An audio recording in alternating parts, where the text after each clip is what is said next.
Well, hello, ladies and gentlemen. Thank you so much for joining the Institute of Health and Social Care Management and our Training, Learning and Development Festival. My name is John Wilkes. I have the privilege of being the Chief Executive of this fabulous organisation. But you know what? I'm nowhere near as fabulous as our next guest. We have the fabulous Josephine Hurd, who's an educational practitioner. And we've got Josephine to talk about using our unique sensory experience to create the foundations of a story. I wrote recently in one of my editorials about the power of storytelling, and I'm really looking forward to this. Josephine, I think you are going to help us to tell stories even more compellingly. So without further ado, over to Josephine. Thank you. Thank you very much for having me today. So for anyone who may have been in my session earlier on when we did an introduction to sign language, in this particular session, I'm kind of following on a little bit with that theme of using our senses to better experience all manner of interests. And my interest and my love of all things sensory came from an experience I had working as an educational support worker for the charity Sense. I was working with a small group of young adults aged 16 plus who largely were either deaf and blind or had significant complex impairment in both hearing and visual, but also through sensory and communication. And it was through working with these young people that I had the real pleasure to understand and get a bit of an insight into their sensory experience of the world around them.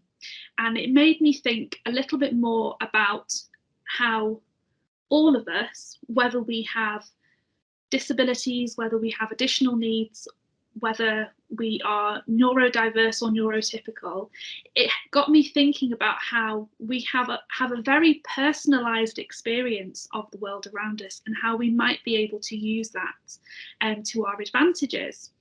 So I developed this sensory creative writing workshop because I think something like creative writing as a term, some people will hear that and they will go, oh, well, I'm not creative. I couldn't possibly do that. I couldn't possibly write a story. You know, we intrinsically will find every reason why we're not good at something, or we will push it away and assume that we maybe wouldn't do so well at something, particularly as adults.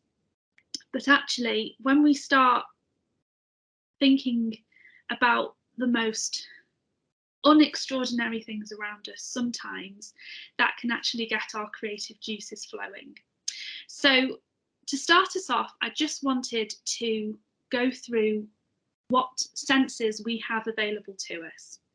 So typically we are brought up to understand that we have 5 senses, and today I'm going to tell you that we actually have 7 senses. And I'm wondering if some people in this section might already know what our additional senses might be. It's okay if you don't know. No? Okay. I'll speak just because it's quiet. I'm thinking of sort of it's probably the wrong number, but a sixth sense. So we've normally got sight, smell and what have you, but like a sixth sense, is that where we're going, or am I absolutely on the wrong track? No, you're not on the wrong track at all. You're correct in saying that we have our 5 senses we have sight, sound, taste, touch and smell. And then we have 2 almost invisible senses. Not that the others are so glaringly obvious, but it's just that we have these 2 other senses that are almost so subtle that we don't know we have them until potentially they get taken away from us. And the first of these that I'm going to introduce is called our vestibular sense. And our vestibular sense is all to do with our movement, our gravity, and our balance. It provides spatial orientation and balance with us coordinating our movement. So the easiest example of this would be that I am currently able to sit upright on a chair, because my vestibular sense is working. It is allowing me to sit upright and to hold my body upwards. It would be the same if I suddenly stood up. All of my nervous system is working in line with my vestibular sense to be able to do that.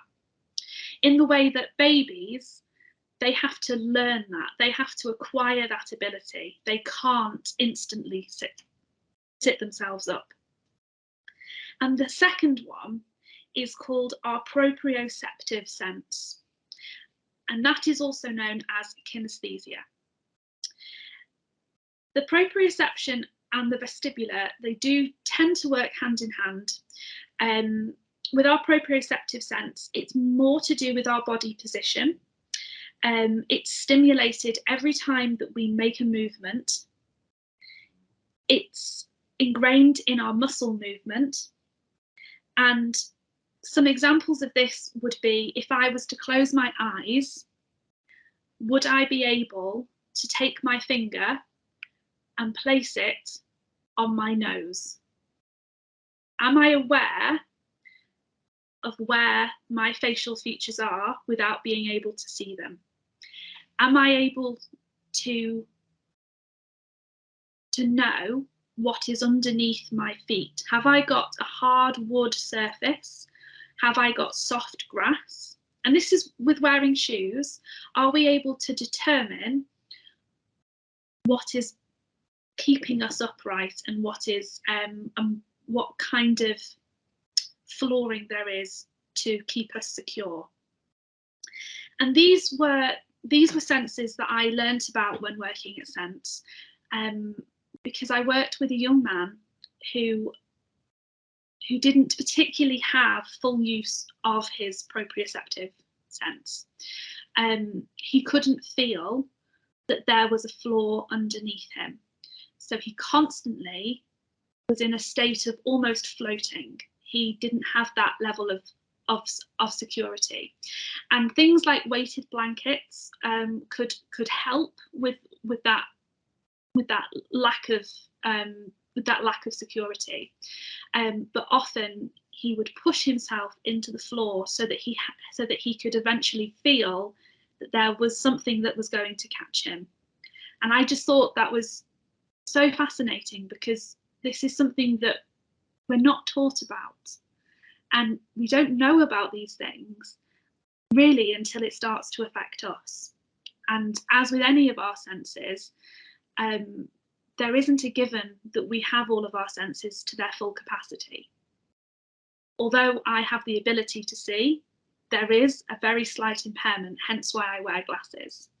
There will be people who are born deaf or lose their hearing over time. So our individual experience is incredibly unique. So if we move on to the activity in terms of how we might use this to benefit us creatively, I'm going to give you a minute or two, and I would like you to, within the space that you're in at the moment, lay your hands on 6 random items. They can be absolutely anything. It might be that you're at home, it might be that you're in the office, you could be anywhere. It might be that you have a coffee cup in front of you, you might have a stapler, you may have something strange in your handbag. There's just 6 things that you might be able to lay your hands on. Now, I'm a great believer in, I would never ask somebody to do something that I wouldn't be prepared to do myself. So I literally, a minute before I joined this call, just grabbed 6 things on my dining room table. Okay. So I will do the activity alongside you and I will talk you through it, because it will sound all a bit strange to begin with. So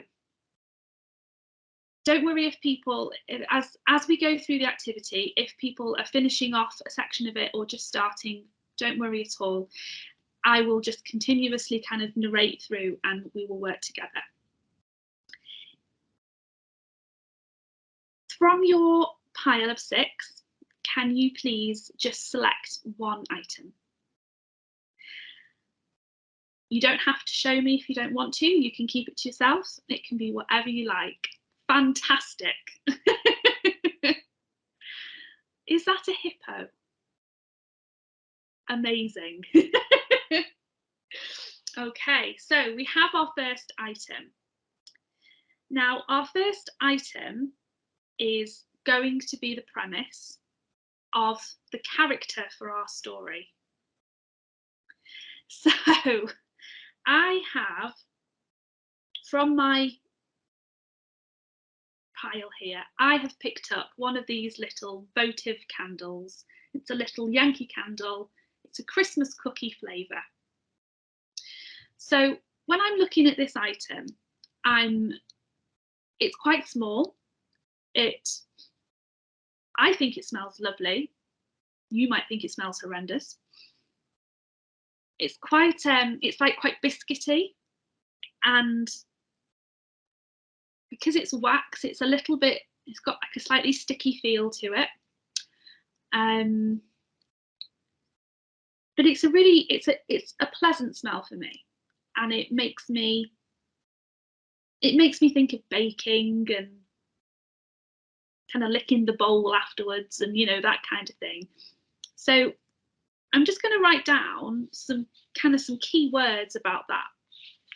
So I'm going to put down biscuits, baking, and Christmas, because that's what my senses are providing me with. Sorry.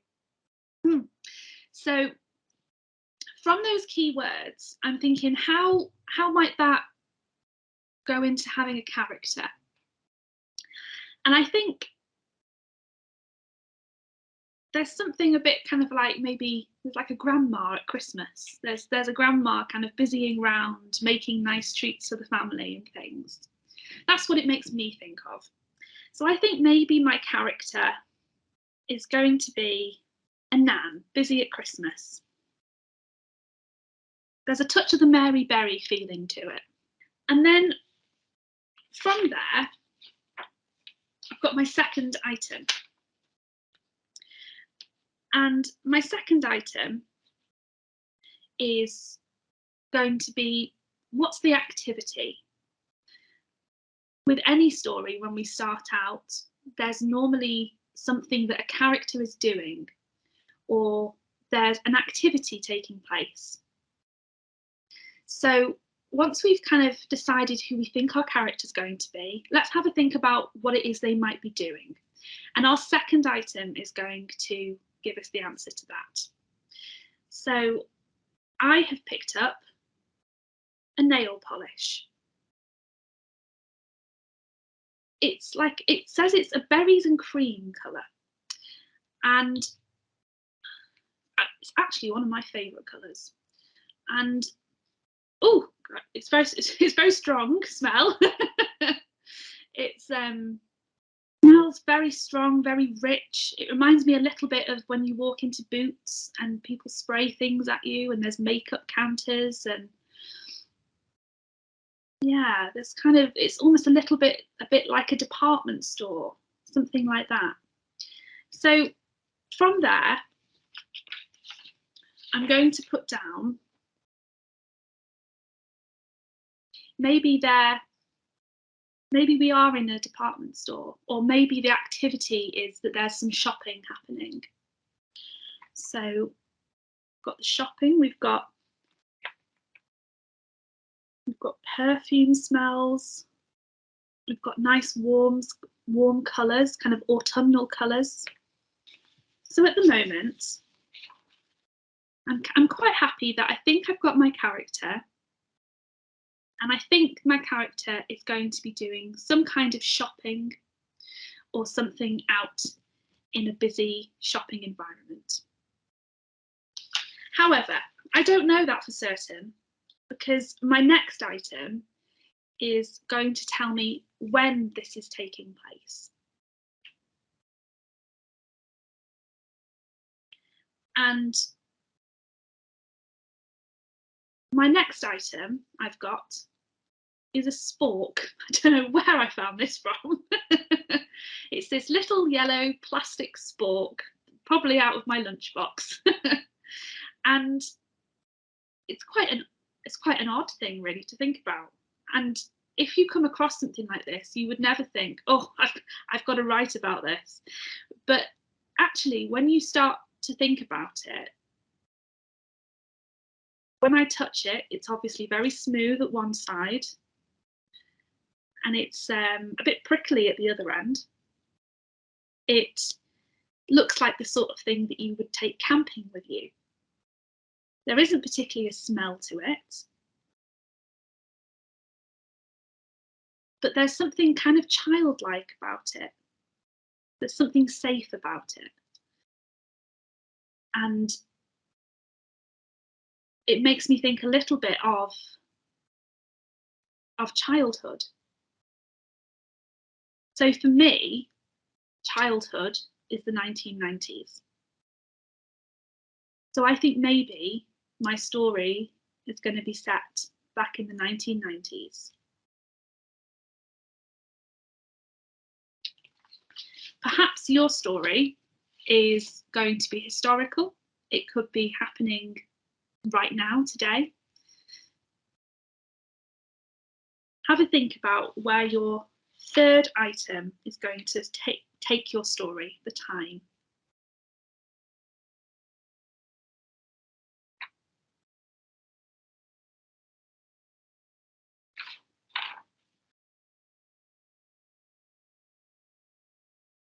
So I'll just give people a little bit of time just to catch up in case. I know I've gone quite quickly through the first half there.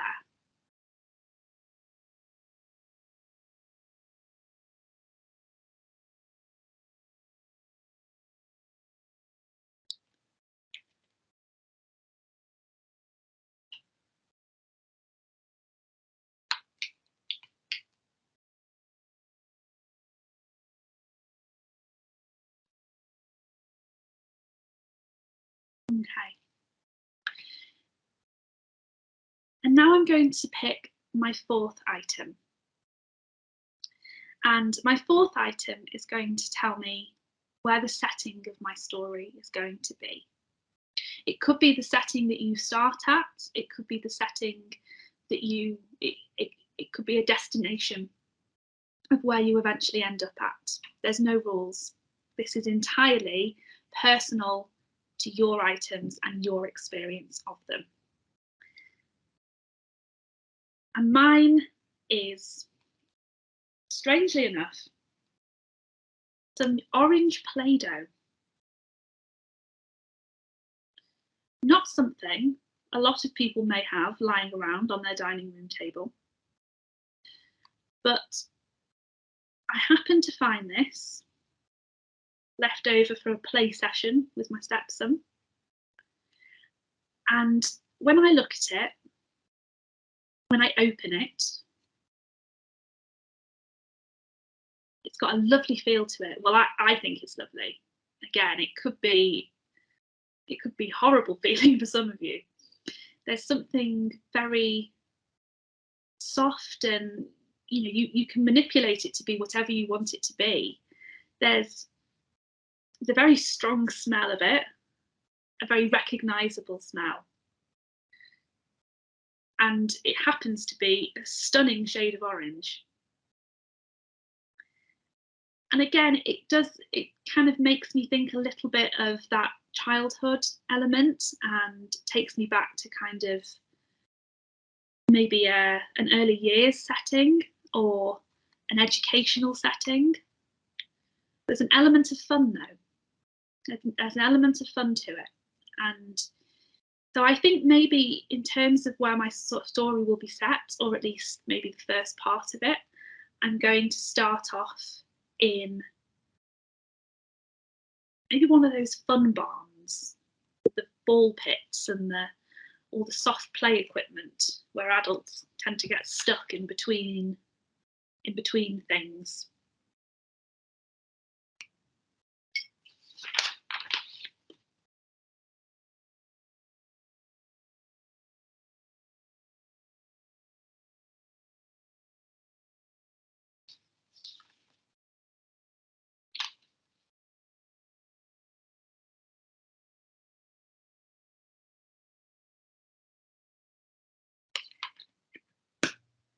How's everyone getting on so far with their stories? We got our locations? Yeah, okay. Now, in every gripping story, there is a but. There is a problem or a conundrum or something that slightly takes us into realms of disaster or questioning.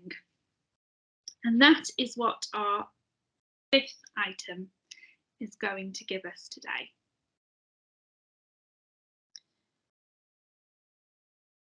My fifth item is this little guy.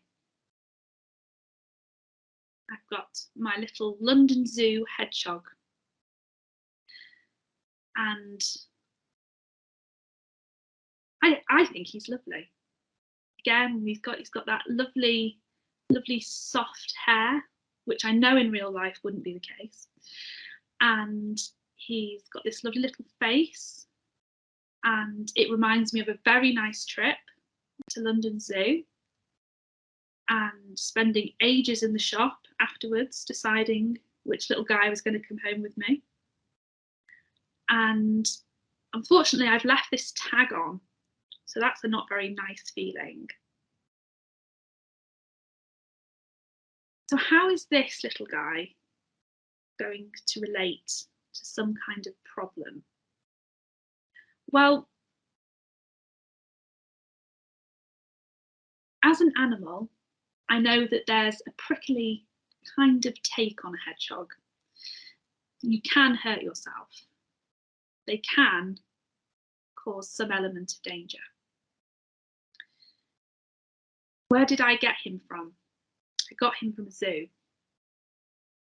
Zoos are wonderful, but they're smelly, they're busy, they're full of fairly dangerous wild animals.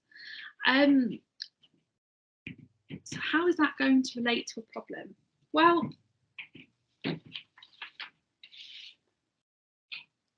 I find animals can be unpredictable.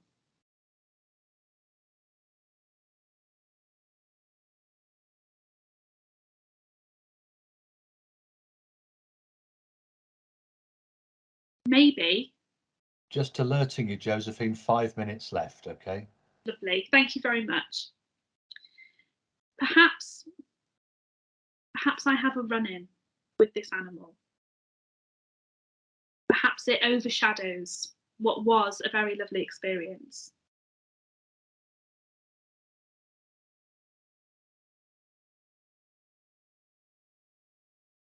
So just have a think from your particular item, what that problem could potentially be.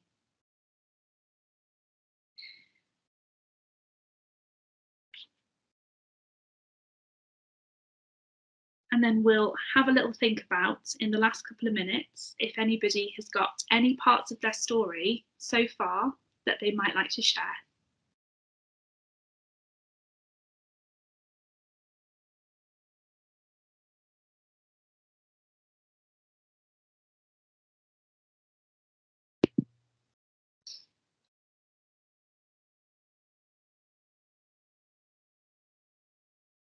Would anybody like to share how they've done with their story? I'm happy to have a crack. I mean, it's absolutely rubbish, but Oh, not at all. It won't be. let me tell you my items, but I think I've only actually included 5. But anyway, I've got an iPhone. Yeah. I've got a Bose earphone cabinet, I think we'll call it, let's say. I've got a very small teddy owl that cleans your screen, your PC screen, horrendously, by the way, but it's there. And a cup and a pen. And I think I forgot to include the pen. But anyway, here's the story. Brace yourselves. There was once a small blue owl who enjoyed modern beats that he played via his trendy iPhone. He had a best friend who was a large bunny, the bunny being on the cup, who had a pungent coffee aroma. And that's where I'd got to. I told you it was rubbish, but there you No, go. that's absolutely perfect. We have got the basis there for our story. And that's the point of the session, is just to show how our own unique experience with even the most random items, there is a story to tell. There is always creativity and imagination available to us if we just look in sometimes the most uninspiring of places. But thank you so much for taking part in my session today, and I hope it's been enjoyable for all of you. Thank you. Super stuff, Josephine. Thank you. I can't tell you what my hippopotamus was going to do, but you can see the spots on him. And to suffice to say, the second item was a calculator, so you can guess the direction of travel here. He lost his ability to be numerate, and it's a great shame. It's a heartbreaker of a story, and it will evolve. It will evolve. But you know, there's going to be tears at bedtime for any children to whom it's read. It's just disastrous. There we are. All right. Well, look, thank you to Josephine. Wasn't that good? Everybody enjoy that? It was on the call. I thought it was. I loved it. Really enjoyed it. Very gentle. Great fun. Thank you, Josephine. And we'll see you. I think you're doing another session with us on another occasion. That's great. Thank you. For those of you now back here, this is the location. You are right. This is the location for our next high performance leadership module. It's the last one in the series. It's high performance module 4. So if you are around for that, then great stuff. If you're not wanting to be around for that, and you wanted to be perhaps on stage 2, where there's a lot of other stuff going on this afternoon, then please do move over there. But we will start this final module in the high performance leadership series in about 2 minutes time. So just relax for a moment or two. Thank you.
Come on.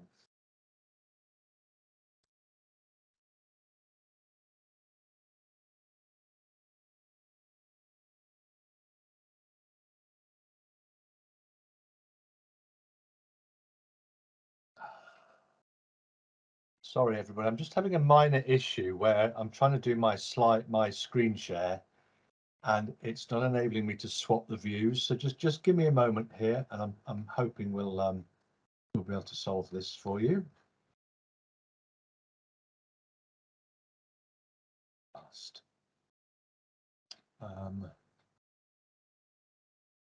What I'm really going to have to do is shut down my machine, but that's going to put us behind the clock. So what I might do instead. Do you want to send them to me and I'll see if I can do it? Would you mind? Yeah. Be okay. If we can manage that, that would be very helpful. I'll do it quickly now. Hopefully it works.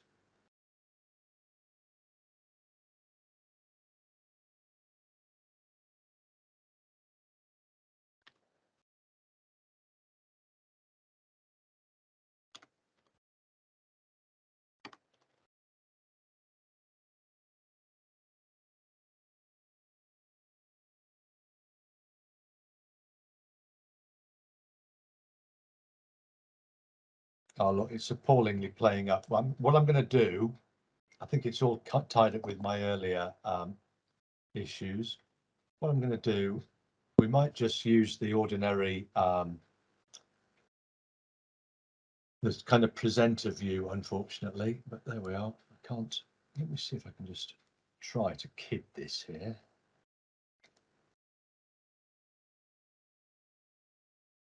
No, I can't make it blast.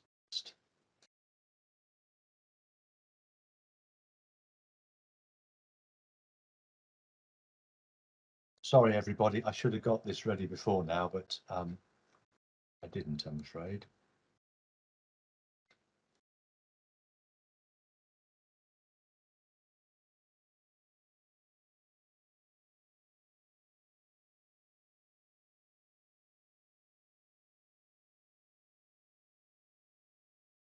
Bear with me.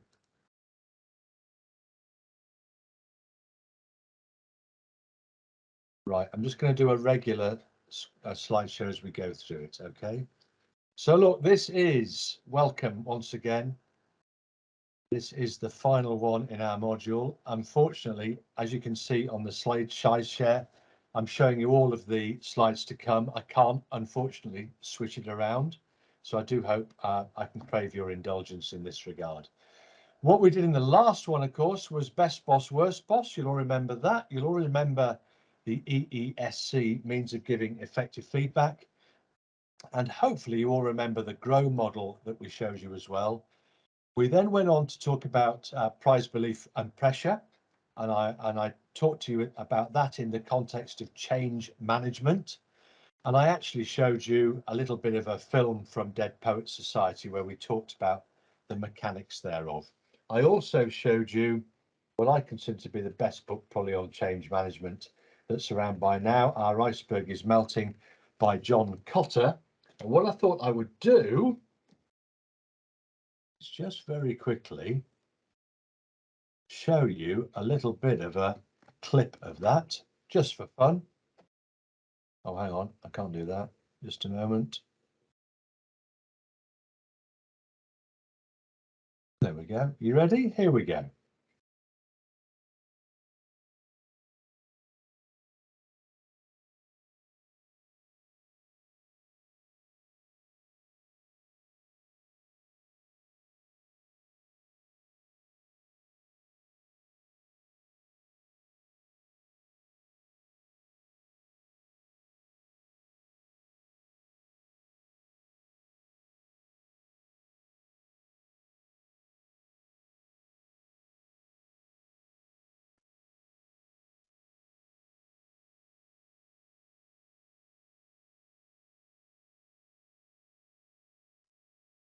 John, are we supposed to be seeing something right now? Oh, can you not see anything? No. Oh, I'm so sorry, everybody. Just, whoa. I think you Thank you. stopped the screen share rather than change. Oh, gosh. Okay, here we go.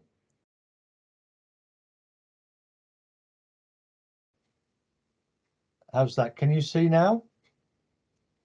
You can see a screen, yeah? Okay, Yeah. here we go again. Forgive me, everybody.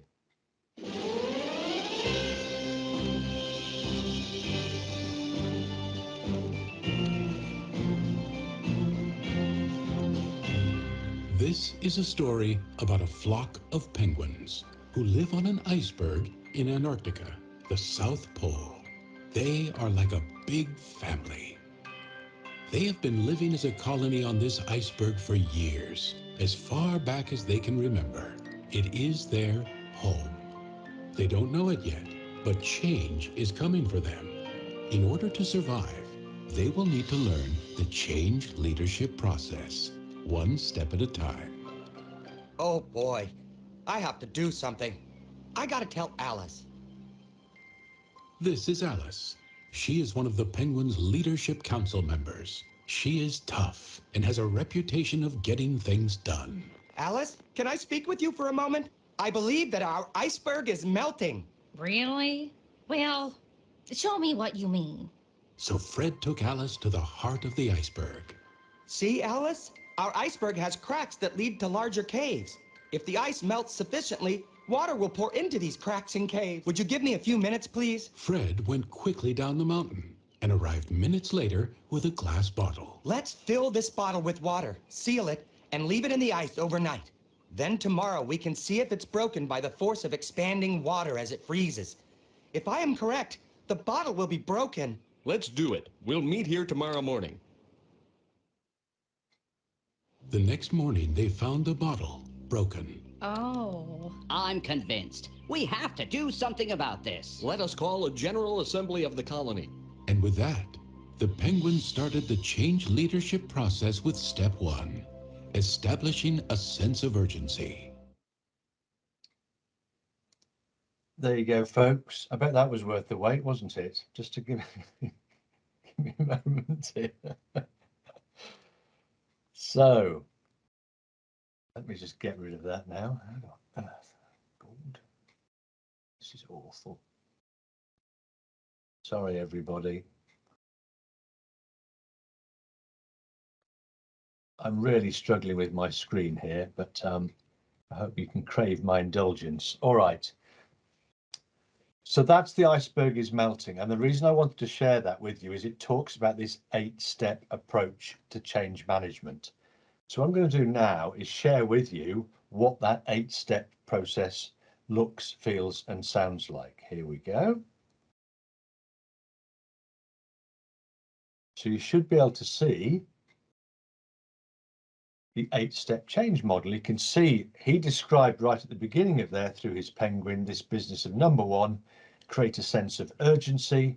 What he then does is talks about building a coalition, creating a vision, communicating the vision, empowering others, create a quick win, build on the change, and embed the change.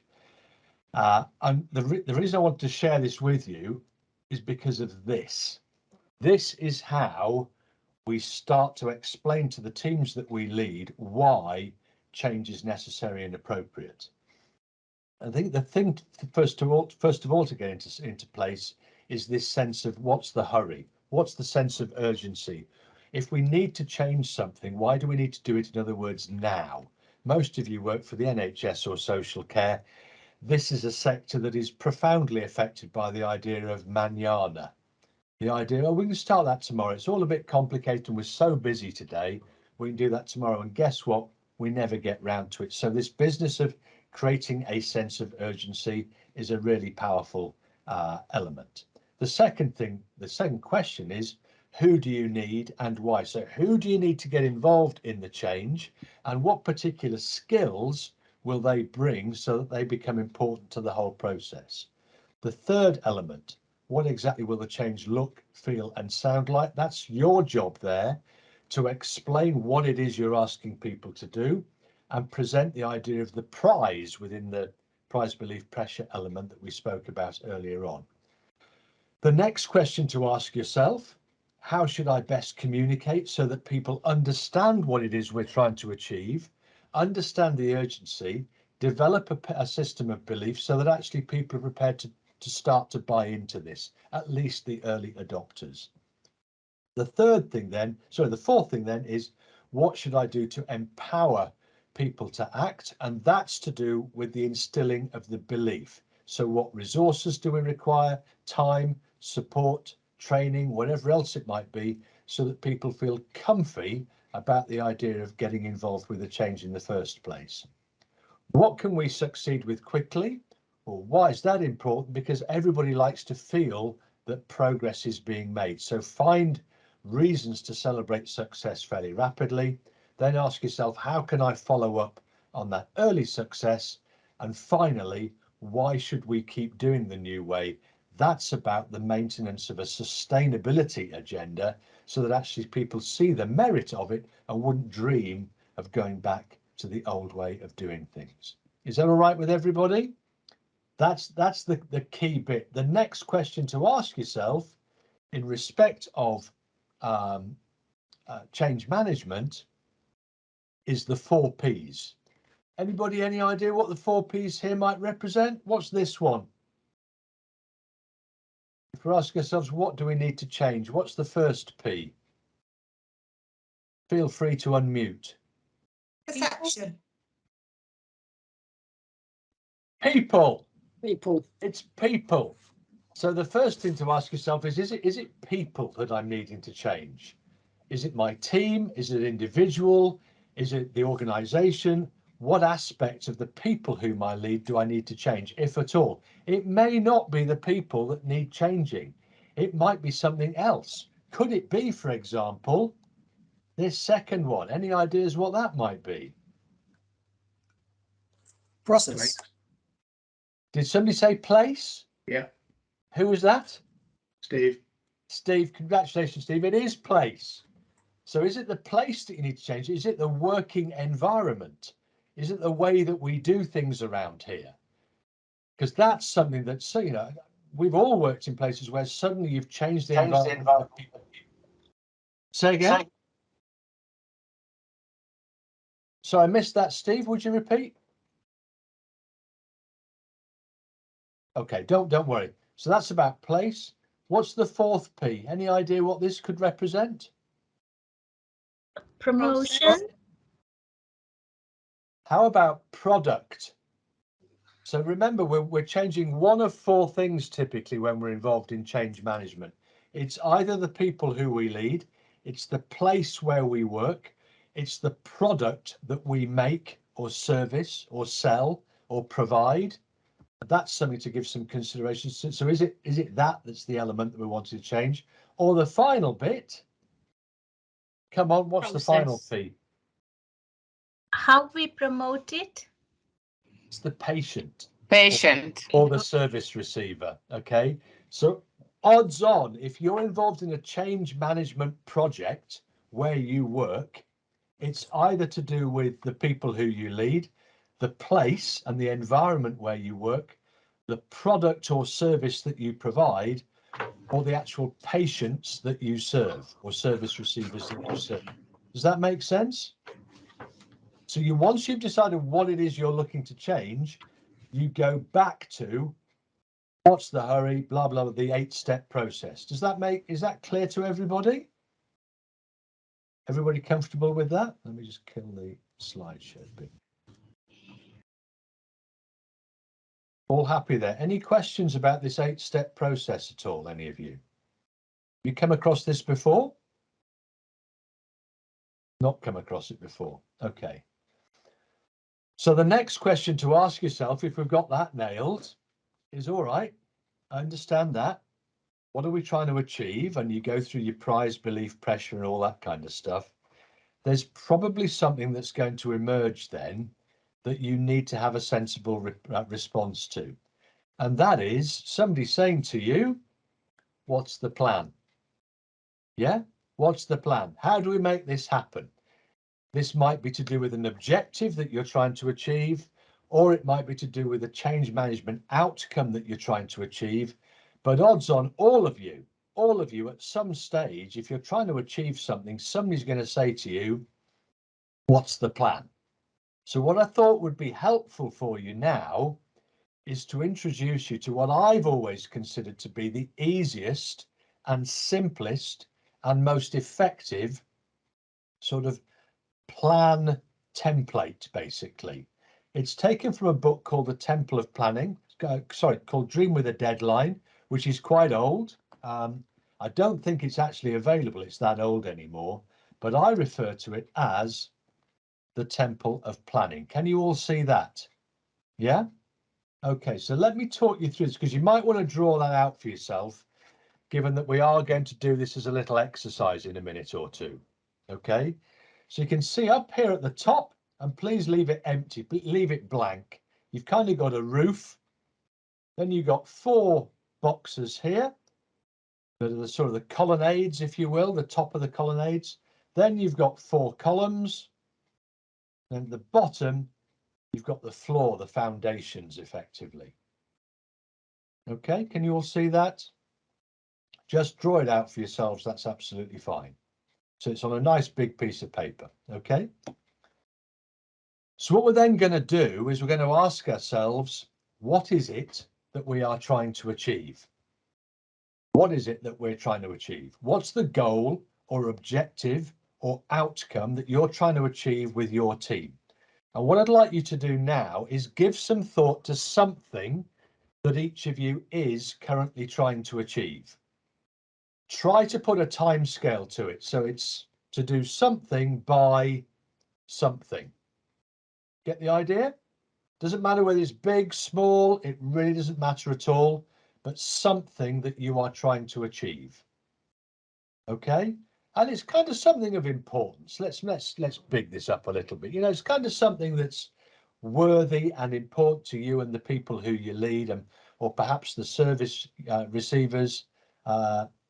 Let's give it a bit of import. Okay? If we've decided what that is and you've written it in there, what I'm going to ask you to do then is come down here. Come down to the foundations. Anybody any idea what the foundations might be in the context of this template?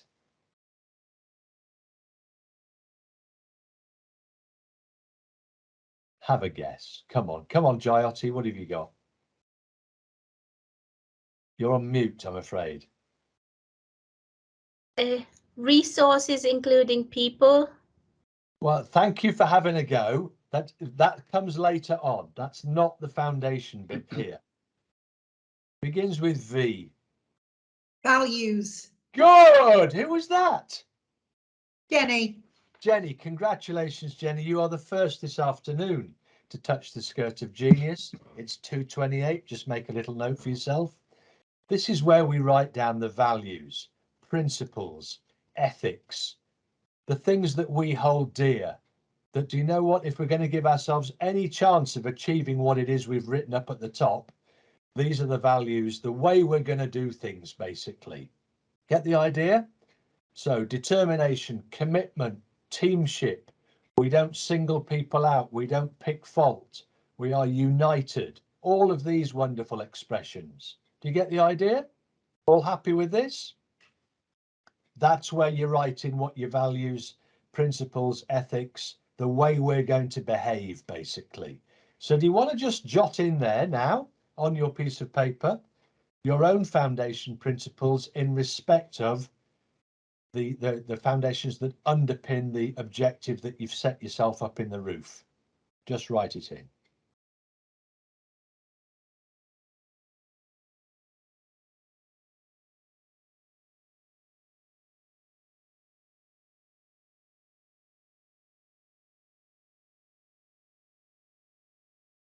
All good there? Give me a thumbs up or a cheery wave or the eyes whenever you're ready, okay? Thanks, Nicola.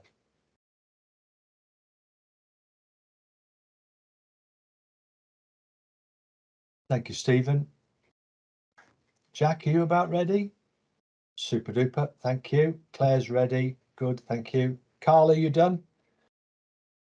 Carla's done, good show. By the way, you know, Carla, in your stuff that you're doing at Arden, you know, within your, you'll find this really, really helpful there. This will blow their socks off if you show them this, all right? Okay, anybody any idea what these top boxes might represent? Can I just remind you all this is designed as an interactive session, just in case you'd forgotten.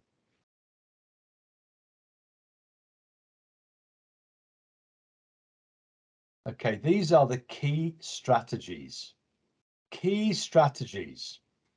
that you're going to use in order to give yourself a chance of achieving the objective that you've set yourself.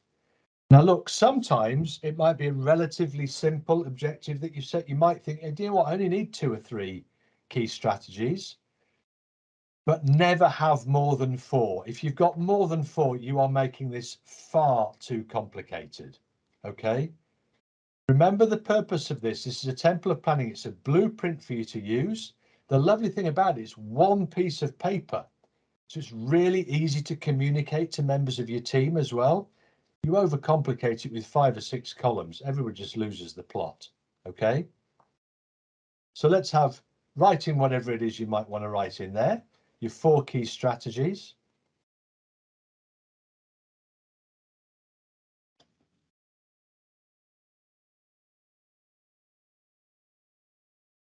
And then underneath, guess what these big columns are here? These are lists of your key actions that underpin the key strategies. Do you all get the idea? And it's bullet points, just bullet point them down here. Michaela's seen our Institute of Healthcare Management, Health and Social Care Management version of this, which is our annual plan. We produce one of these every year. Very effective means of conveying what it is we're trying to achieve and the key elements towards that success. Okay. I'm not going to pry now, because I think you might want a little bit of time to finish off your key strategies and key actions. What we're going to do right now is just try something. Okay. So Elon Musk is talking all about colonizing Mars, isn't he? So let's just do this as a temple of planning for the colonization of Mars by human beings. Okay. So we know what the overall objective up at the top here is, don't we? The colonization of Mars by what date should we give it? Come on, this is your plan. We're doing this for Elon. The fact that we might want to concentrate on solving world hunger here is neither here nor there, by the way, at this stage, but you know. 2050. 2050. All right, colonize Mars by 2050. And what do we mean by colonize? How many people are we going to put there? 5,000. 5,000, says Jack. Okay, that seems like a community, doesn't it? It's a kind of a large village. Okay, so 5,000 people, 5,000 human beings colonize Mars by 2050. Did we say, Stephen? Yeah. Okay. Do you understand now how to set a goal first and foremost? It's not just about colonizing Mars. We say how many and by when. Okay. So that's our objective that we've set. Let's go down the bottom here into the foundations, our values, principles, and ethics. What are they going to be then?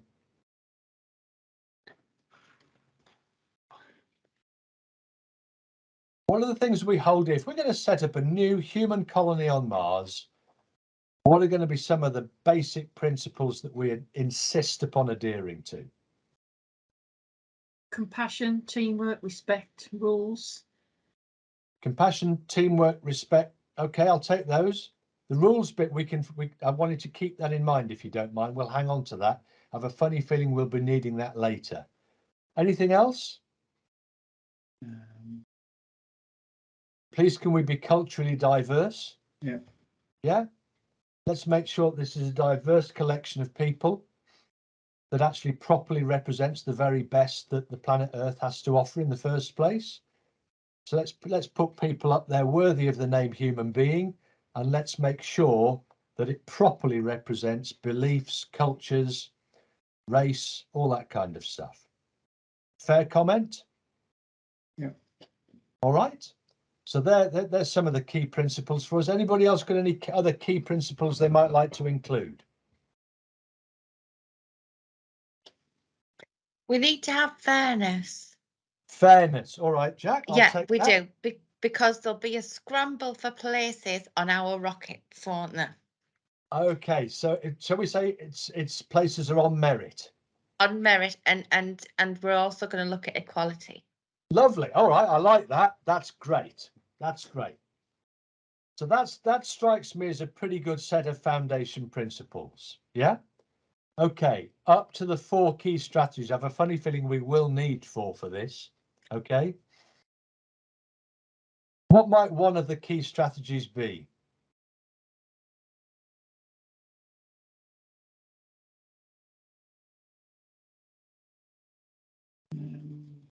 Having a working rocket. Okay, Julie. All right. So you're on the right wavelength here, I think. How about trusted technology? Should we call that one of our strategies? Because not only are we going to need a rocket, we're going to need to have somewhere for them to live when they get there. They're going to have to be able to produce food and drinking water and nutrition and so on. They're going to have to look after each other's mental health. there's going to be all sorts of stuff there to do with trustable technology. Would that be fair? So one of the key because if we don't trust the technology, you know, it's just going to be a disaster, isn't it? So trusted technology, that would be my first strategy.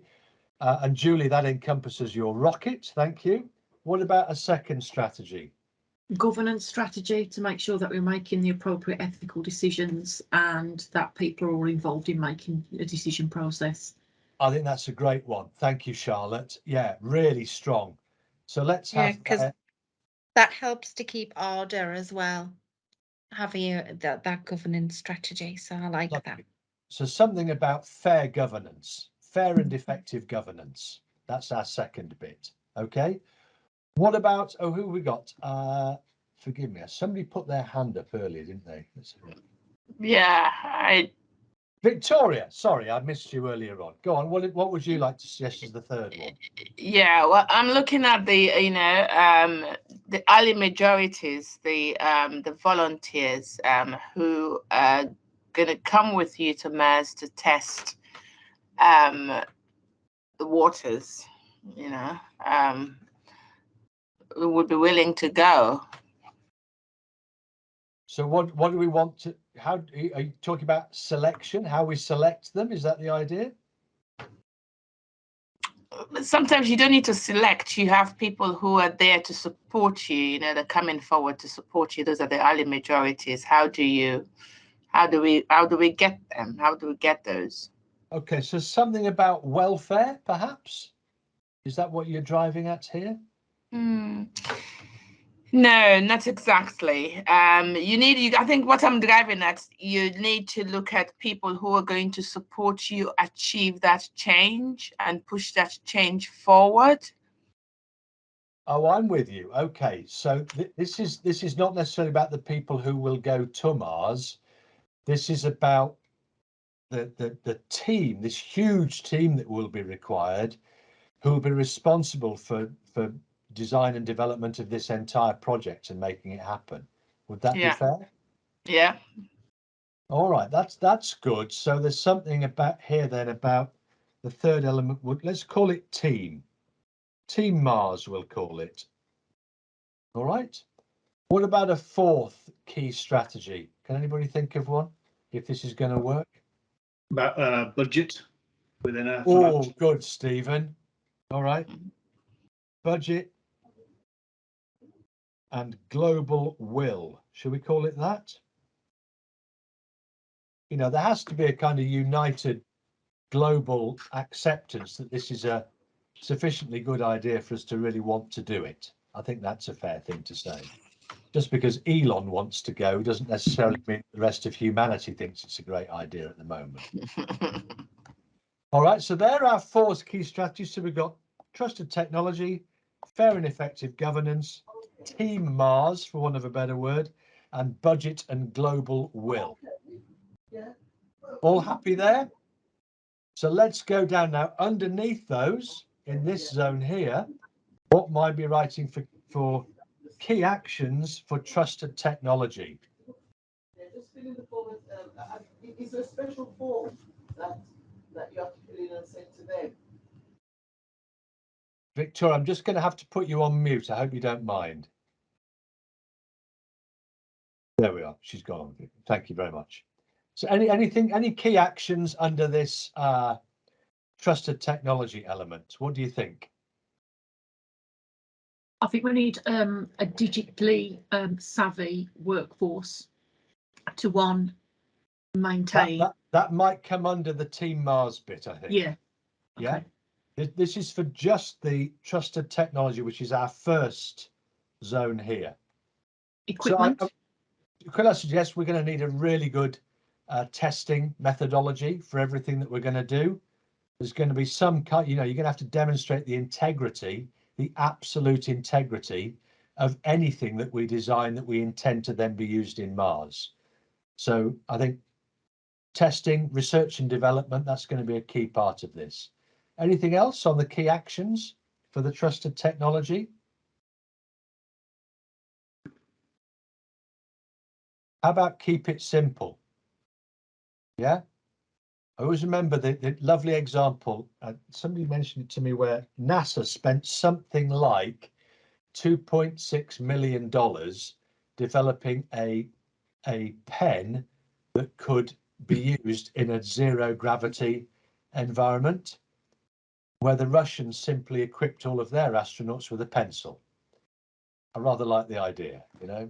So let's just keep things simple, shall we? You know, keep things simple. If it's complicated, it'll go wrong, particularly in an atmosphere like Mars. Do you get the gist here? What about fair and let's move along. What about fair and effective governance? Anybody got any key actions there? Should we agree this is going to be a democracy?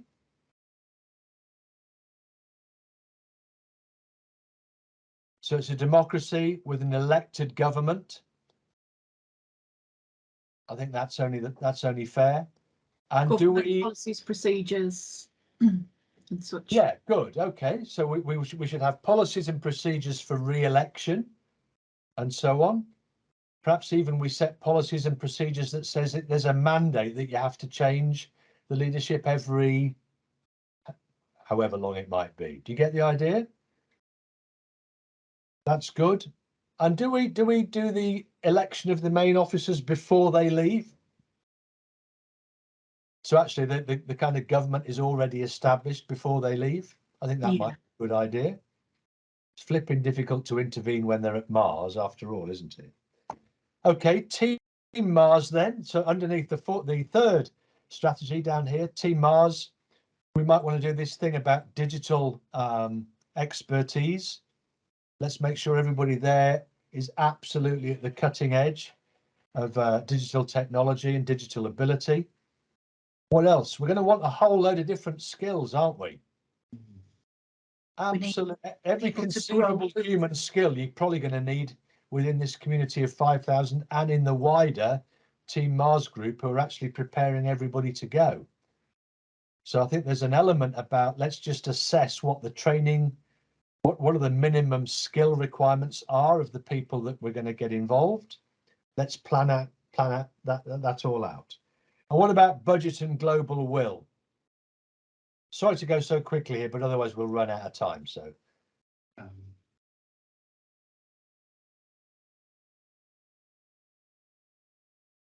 in other words, do we let the private sector exclusively run this?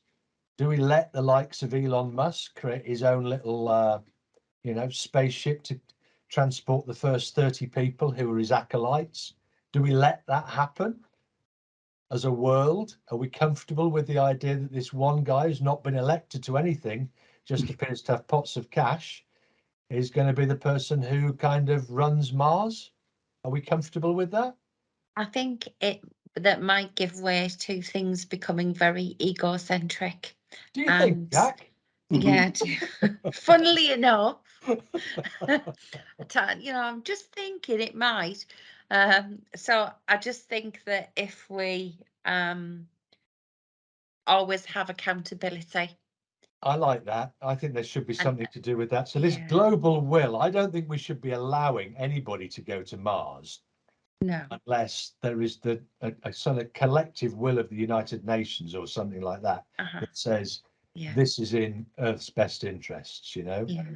And I think we need to take the Nolan principles with us. Okay, I'm all for that. That's fine by me. Doesn't worry me in the slightest. Do you get the idea, folks? I mean, I know we've just been playing with this, and I've no doubt all of you have written some, quite useful stuff down there for your own personal plans. But do you see how you can evolve this quite quickly? What I would encourage you to do, either in respect of what you've already written in the roof of your own objective, or the next time you're looking to develop a plan for achievement of a specific outcome, get your team with one of these blank templates, get everybody gathered round, and do you know what? A couple of 3 hours, space of an afternoon, you can populate this really intelligently. It's a really unifying kind of a process to adopt, and you will get some wonderful results from it, I promise you. I've used it extensively in my business career, And honestly, I don't think it's really ever let me down. It's a great way of designing and communicating a plan. All right. Anybody got any comments they might like to make? Have I sold it to you? Nicola, what about the National Care Group? You're going to use this for your next project? We might need some work on decomplicating it. You get the idea though, you know, you just Yes. gather a group of people around, say, what is it we're trying to achieve? Get the foundation values in, get the key strategies agreed, line up the key actions, and you're away. And the lovely thing is, look, it's not some kind of 400-page dossier that goes into the bottom of a filing cabinet. It's one piece of paper. You can communicate that to anybody. I typically do them on a flip chart when I've used them with teams in the past. Works really well as a methodology. Or I think on Zoom now they have whiteboards, don't they? Use it by that methodology. But it works very, very well indeed. Okay. All happy there? All right, well, look, in the last sort of 15 minutes, what I want to do is just recap what we've done over the 4 modules, because you've got a lot of stuff that I've imparted to you. I'm just going to stop sharing here just for a second. Okay, so what I want to do is just take you through some of the fundamental things that we've done. If at any stage you think you just want to stop and maybe ask a question or something like that, please do feel free to do so. That's absolutely fine. I'd welcome it, in fact. All right. So if you remember in module 1, the first thing that we tackled was our own values, principles, ethics. What is motivating us to do what we do with the people whom we are privileged to lead? What is our own internal soundtrack? That's the big question that we ask ourselves. Do you remember we had the photograph of the lady putting on the oxygen mask, demonstrating the oxygen mask? Please keep that image in your mind. You cannot effectively influence others if you don't absolutely believe in the merit of what you are asking them to do. They'll spot you as a fraud, I'm afraid. So let's get this clear. We look after ourselves first. Proper selfishness. Let's make sure we are fit to lead first. And once we've got those values, principles, ethics properly aligned, and we're prepared to really wear them on our sleeve as well as in our heart, then we are ready. Okay?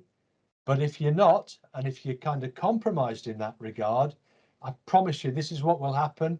The first big sign of trouble that you get, you'll compromise your values and it'll all fall apart. Because guess what?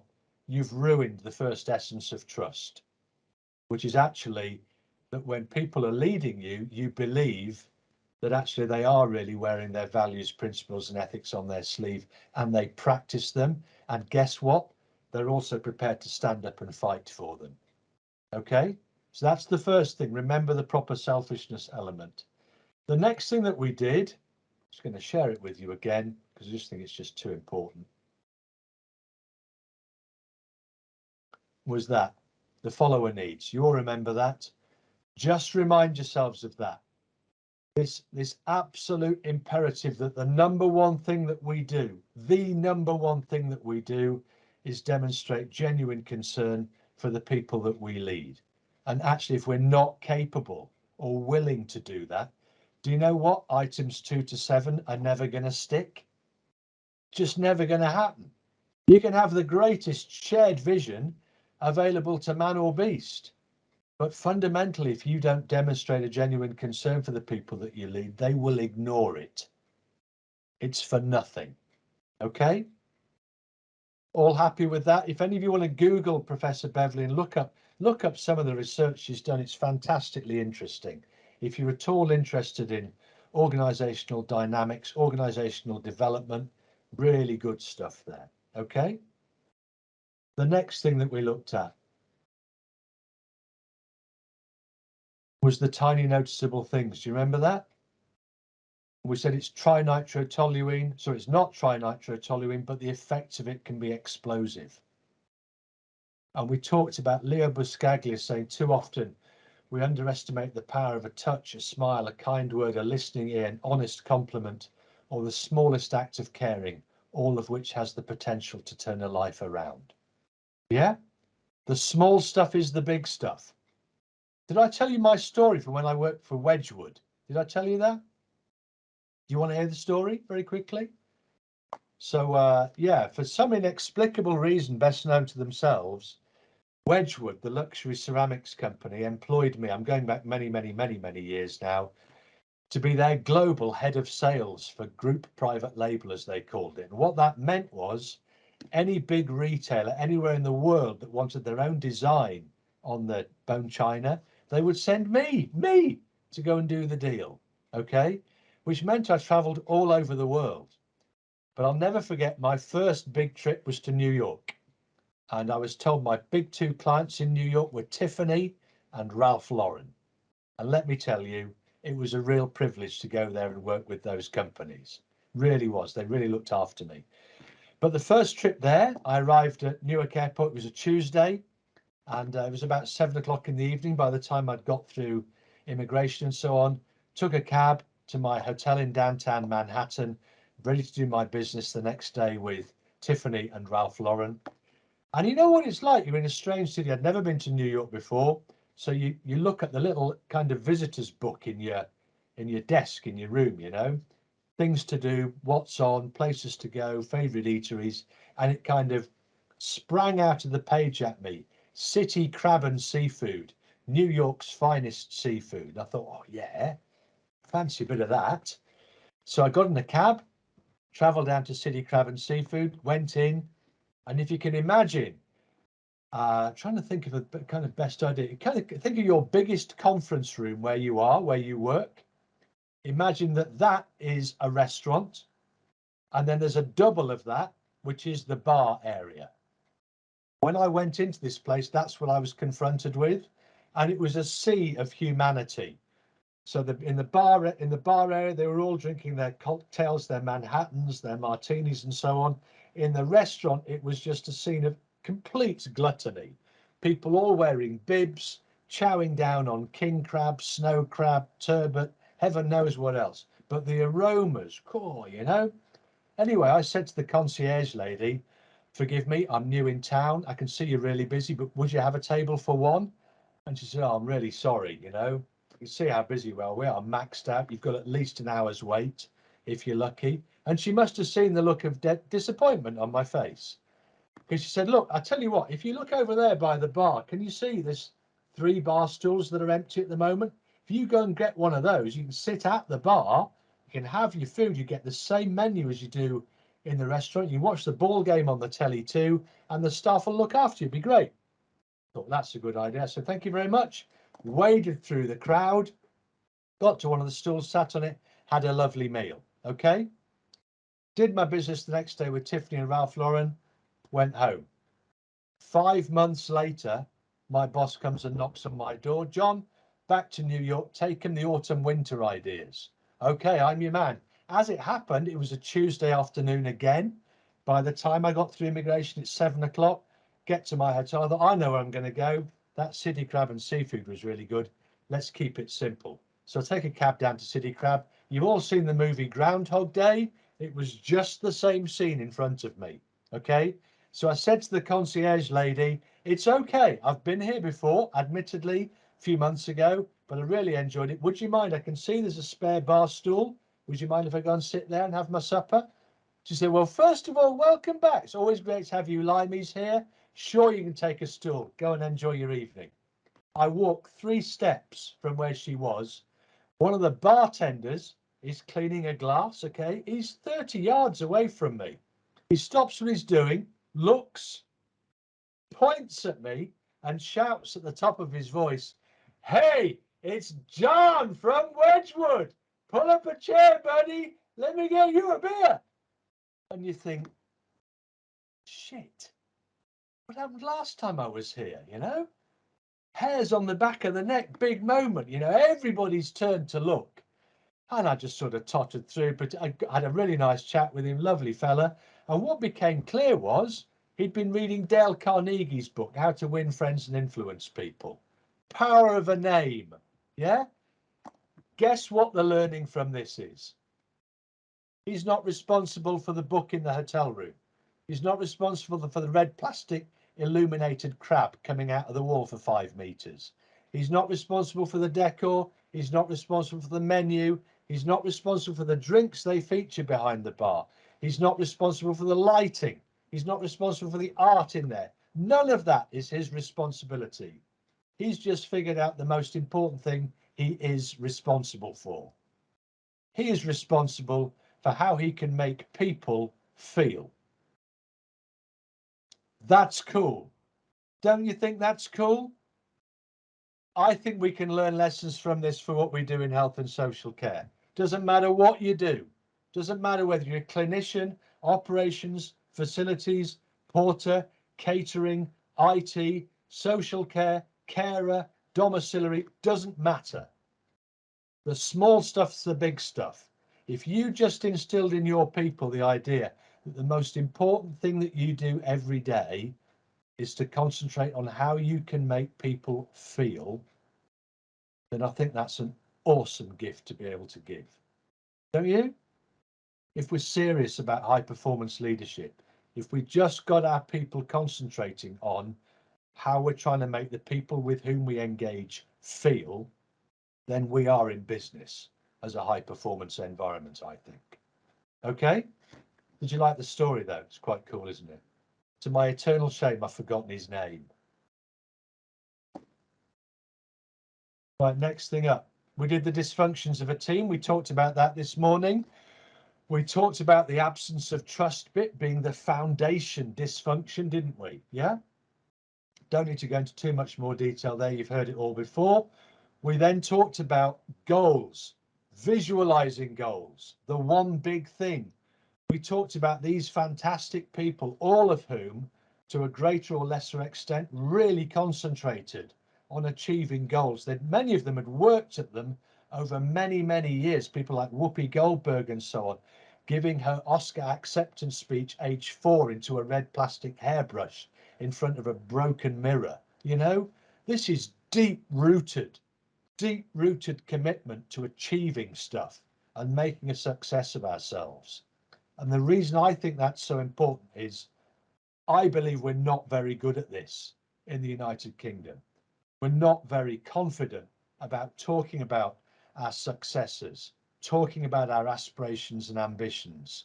But do you know what? If we're really serious about high performance leadership, I think this is a key part of what we do. We've got to get back to talking about worthy, realizable goals with our teams, whereby they get excited about them, you know? Quick further story. So I used to work for a medical products distributor called Williams Medical.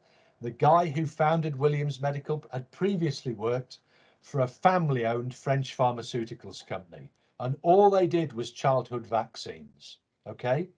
After a while, the chief executive of that company was going to retire. And so the family that owned it decided that they wanted to try to get someone who could really kick it on, really make it happen. So they found this person who spent the first 3 months of their tenure just going around all the different sites around Europe. It was only a European manufacturer, talking to people of every level about one question. If we removed all the obstacles, what do you think we're capable of achieving? What a great question to ask, by the way. If we removed all the obstacles, what do you think we are capable of achieving? And what he did is he hoovered up all of their answers. And then he called a big international conference, got everybody together, and he said, it's been fantastic, real pleasure listening to all of your ambitions and aspirations. And I've managed to kind of synthesize it all down. And I've come up with what I'm going to call our one big thing. Our one big thing is that we will rid the earth of 5 childhood diseases in the next 5 years. Now, I don't know about you, but if I'm going to rid the earth of 5 childhood diseases in the next 5 years, I'm going to get out from under the duvet on a wet Wednesday morning from the tender ministrations of Mrs. Wilkes and come and give my all, because I'm helping to rid the earth of 5 childhood diseases in the next 5 years. Get the idea? It's worthy. Do you know what? Every metric available started to go in the right direction. They did so well that the inevitable happened after 3 years. Yep, they got bought. One of the world's largest pharmaceutical companies made the family an offer they couldn't refuse.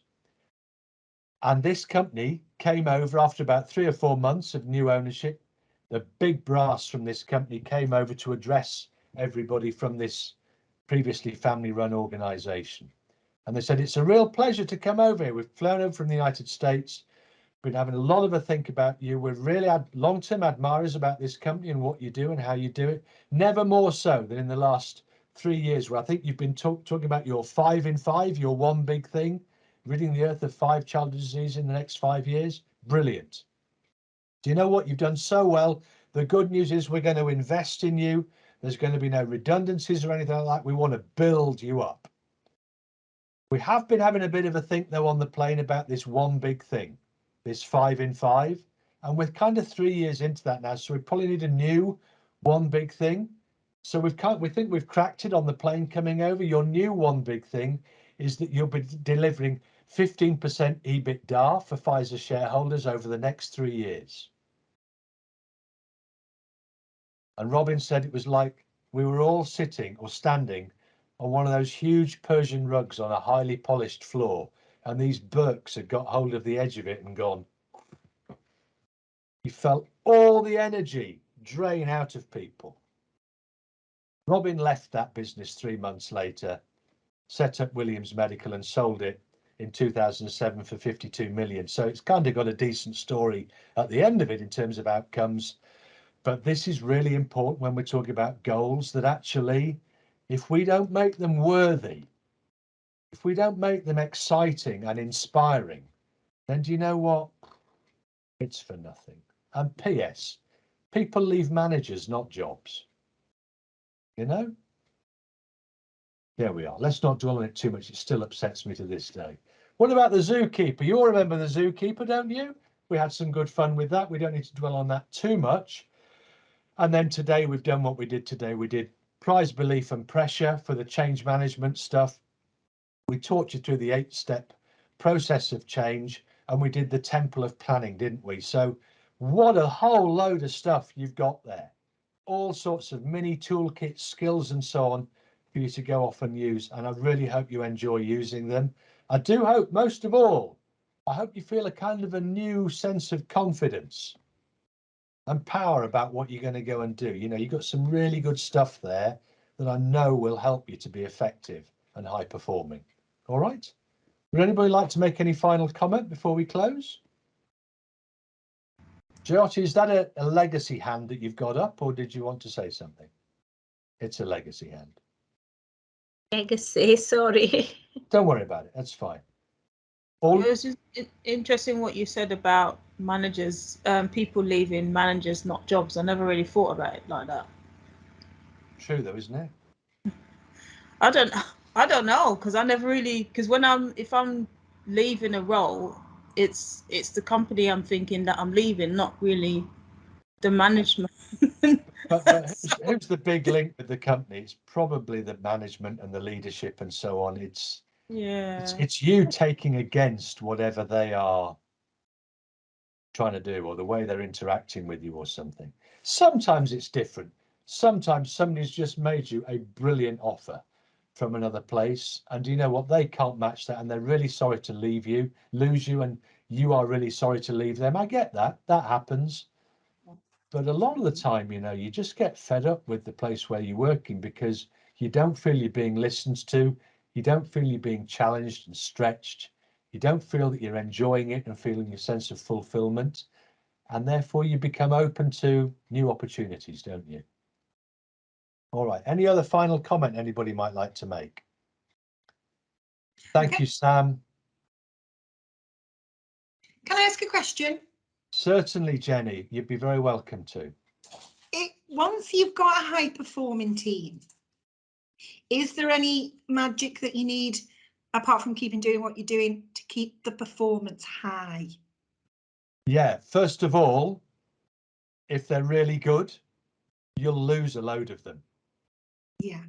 That's job done as far as you are concerned. You have created a group of people who are so good now at what they do because of your leadership and encouragement that they spread their wings, they fledge your nest, and they go off and do some other brilliant stuff someplace else, probably using the tools and techniques and aptitudes that you've instilled in them. So first and foremost, Jenny, it will not last forever, I'm afraid.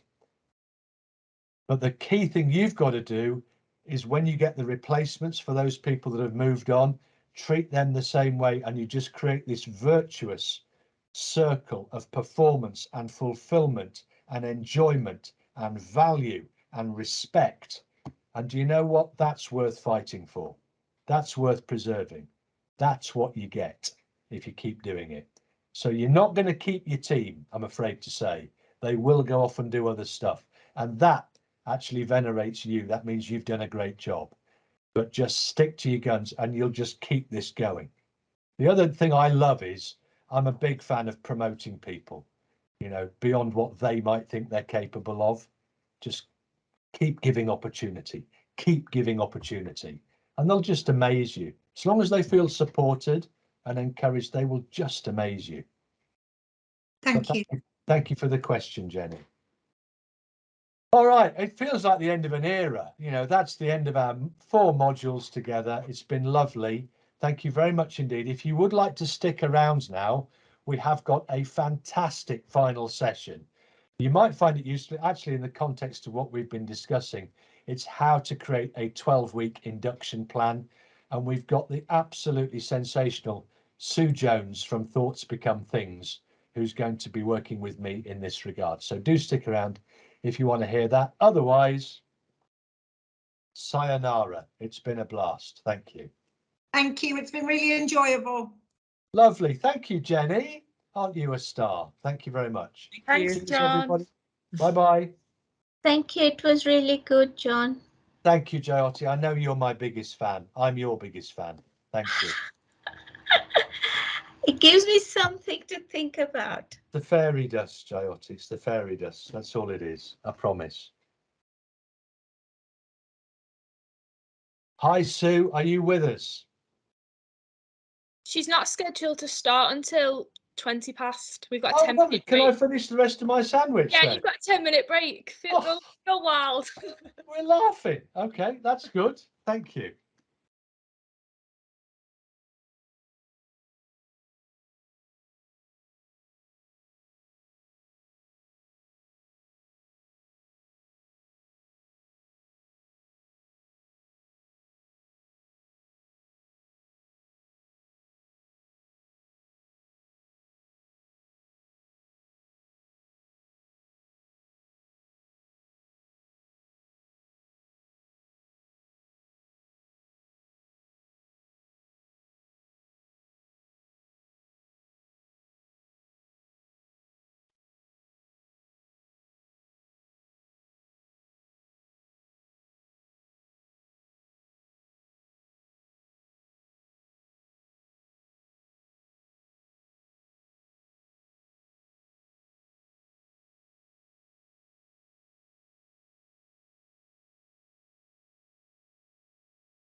Hi, Sue. Yes, you're just on mute, I think. Let's unmute you. Are you managing to do it? I've enabled your microphone. Let's.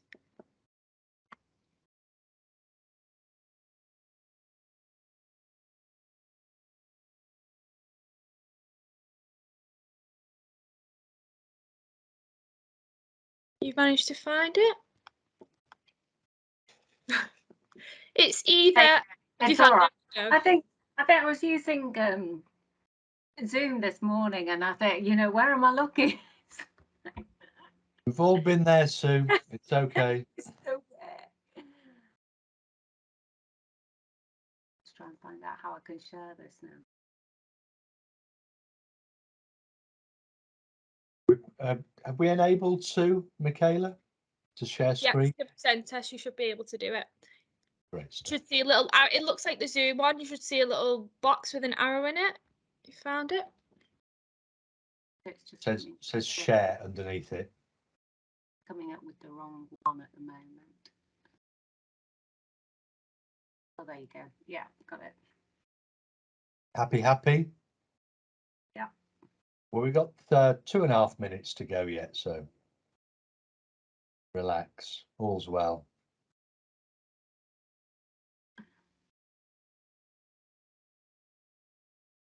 I thought the people plan was very good, the round table. Yeah, I was delighted with it. I mean, from my own perspective, I just really want us to seize the moment, you know. Don't let this go. Let's now spend a year, 18 months kind of pondering it, you know. It's I think the time's right, and we've got a bit of a head of steam now, so you know, let's scatter some pigeons, you know. I like that phrase. I might have to use that again. I've just thought of that. I like that. You watch, that'll become management speak now. Give it about 3 months and you'll be in a meeting somewhere and somebody say, what we're going to do is we've got to scatter some pigeons. And you'll go, hang on, John Wilkes thought of that. I was there when he did it, you know.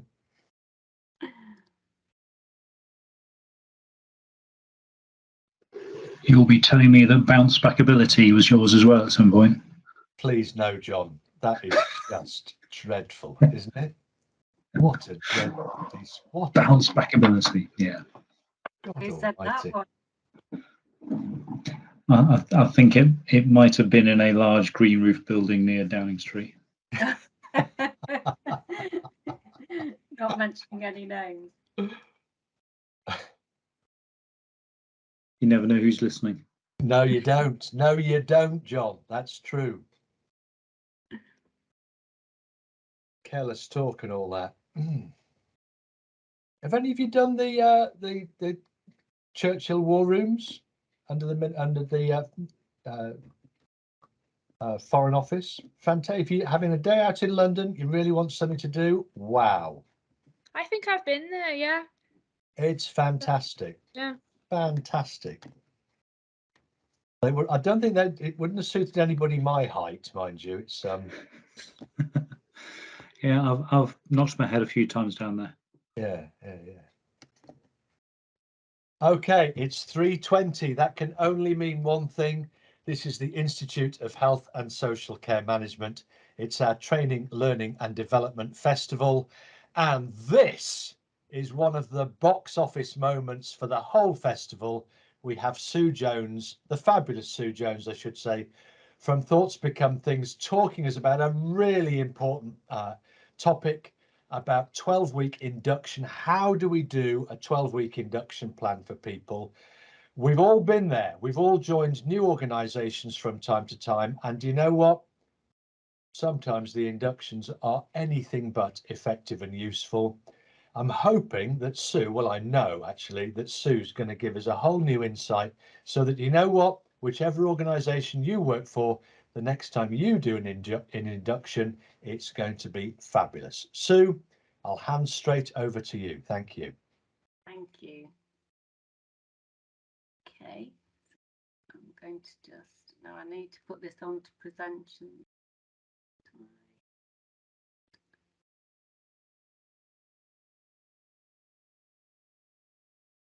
Is that presenting now?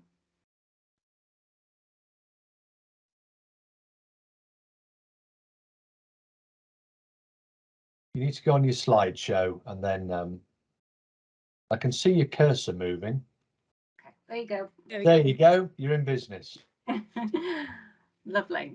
So welcome to this session on creating a 12-week induction process. I'm Sue James of Thoughts Become Things. I set up my business 4 years ago, and I help care businesses attract private clients and great employees. And this actually came about, this whole 12-week induction process came about because after I left Home Instead, I was then asked to go back and create this process. So that's what I'm going to go through with you today. So it is a proven process to retain employees. So ultimately, as a care business, as any care business should have, is the ultimate aim is that it should be that people tell great stories about your business. And that means whether they were successful in the recruitment process or not. So the whole experience should be wonderful and feel wonderful. So that's the objective of everything that we're talking about today. So really thinking about what does your process feel like for the person who is calling your office. So just think about that. Just think about what does it actually feel like for them. So when they're making that first phone call, they call the office, what is the welcome that they're going to get? So how are they welcomed? Who are they going to speak to? You know, and most importantly, when they actually put down the phone, how are they going to feel afterwards? What is going to be the overriding feeling after they've had that conversation? Are they going to feel like they've got all the information that they need? Are they going to feel like, you know what, this seems like a really great company to work for? I think I'm going to go ahead with this. You know, that's what you should do. That's what they should be feeling. But it's really thinking about how do you test that process? And what we did, because obviously there's a lot of branches as far as Home Instead was concerned, and we really wanted to assess what that was like. And we actually started to record calls as part of this process. So record the calls that people were getting when they were applying for jobs. And we did that through, you can do this quite easily with VoIP, which is, you know, most people have digital phone systems, and you can actually get your calls recorded. A lot of care businesses do actually do this, but using it as a training and coaching exercise. And what we found that people weren't getting a great experience. And we know that care businesses are busy. There is a lot of things going on, as you know, most days there's a lot that's going on. And it's really thinking about, okay, well, if the person who is calling feels that the other person on the other end of the phone is busy, that they haven't got the time to listen to them, that they haven't got the time to talk to them and talk through, or even that they don't get in touch with the person that they need to straight away, then that always impacts on their overriding experience of what that feels like. So it's really taking note of what that process feels like, making sure that you are monitoring it, and making sure that you, if there is any issues, to go through a coaching exercise with whoever's responsible and accountable for taking that telephone call. So it's thinking about, that's the first part of this process. The next one, and I touched on it, and I touch on it all the time because it's something that I'm very passionate about, and it's really thinking about putting Maslow's hierarchy of needs, making it part of your recruitment and retention process. And we do this, you know, that Maslow was a famous psychologist, and he really was primarily interested in human motivation. And what he came up with was the 5 stages of that. And first of all, you know, is how does your retention recruitment process, or you know, as part of their employee experience, how do you meet their physiological needs, so their physical needs? What do you do as an organization to make sure that those needs are met? So it's things like supporting them to, you know, is it accessible? Is it, do you provide things like nutritional guidance, or do you provide healthy eating plans? It's all of those things that are well-being support that would actually meet those physiological needs. The next one is safety, and there's financial safety and also personal safety. So financial safety, there's things that you can do as a care business, and that would be providing them with the set hours that they need in order to meet that safety needs criteria. So that's really important. And also you can use technology to provide that safety with the remote working, etc., making sure that they feel secure if they are going into somebody's homes on their own, that they actually feel safe to do that, and there is a process that makes them feel safe. The next one is love and belonging, and I would anticipate that there's a lot of carers out there that go in to do that care role because they want to feel that they belong, and they are naturally caring people, and they want to feel that love and they want to feel that belonging. So it's things like, what can you do to make sure that your recruitment and retention process reflect this? And that's things like social groups, making sure that they're being listened to, and you're getting feedback from them, that they're interactive members of the team, you know, their thoughts and feelings are taken into consideration, that there is peer support. You know, there's lots that you can do in order to make sure that they feel that sense of love and belonging. The next one up is self-esteem, and again, this is so important, and especially for care workers. You know, that I am absolutely passionate that care should be seen as a profession. It is, you know, it is an extremely complex role. They have to learn a lot in order to be able to carry out the tasks that they do, and everything else that goes with it. So it's making sure that you have the ability to provide them with that self-esteem. And that could be either through career pathways, it could be through specific training programs that you can run with them. But it's also, you know, it's making them feel good about themselves. How do you as a business make them feel good about themselves so they value themselves? And that's about, we talked about psychological safety earlier. You know, it's making them feel that they are empowered enough to be able to speak up, and that they are going to be listened to. All of those attribute to that self-esteem. And then finally, you've got self-actualization at the top. And if you can achieve that every employer comes to work for you and they love coming to work every day, then that's the ultimate aim in terms of that self-actualization. But I think the whole process of this, you know, it's not a gimmick.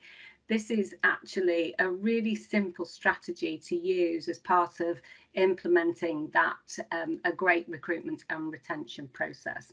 So I would encourage you to include this with everything that you do as far as the recruitment.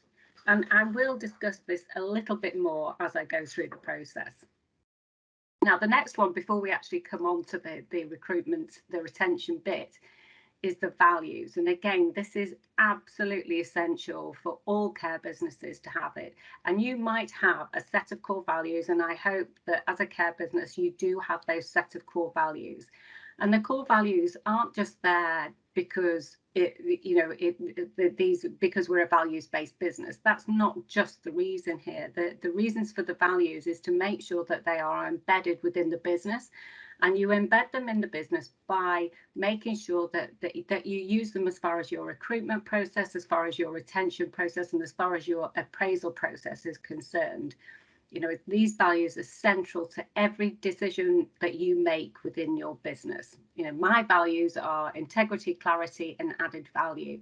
And whenever I have to make a decision, I call into question those values, and it's really important to have those values in place. So just think, if you haven't got values in place, it is something I would absolutely recommend that you do have.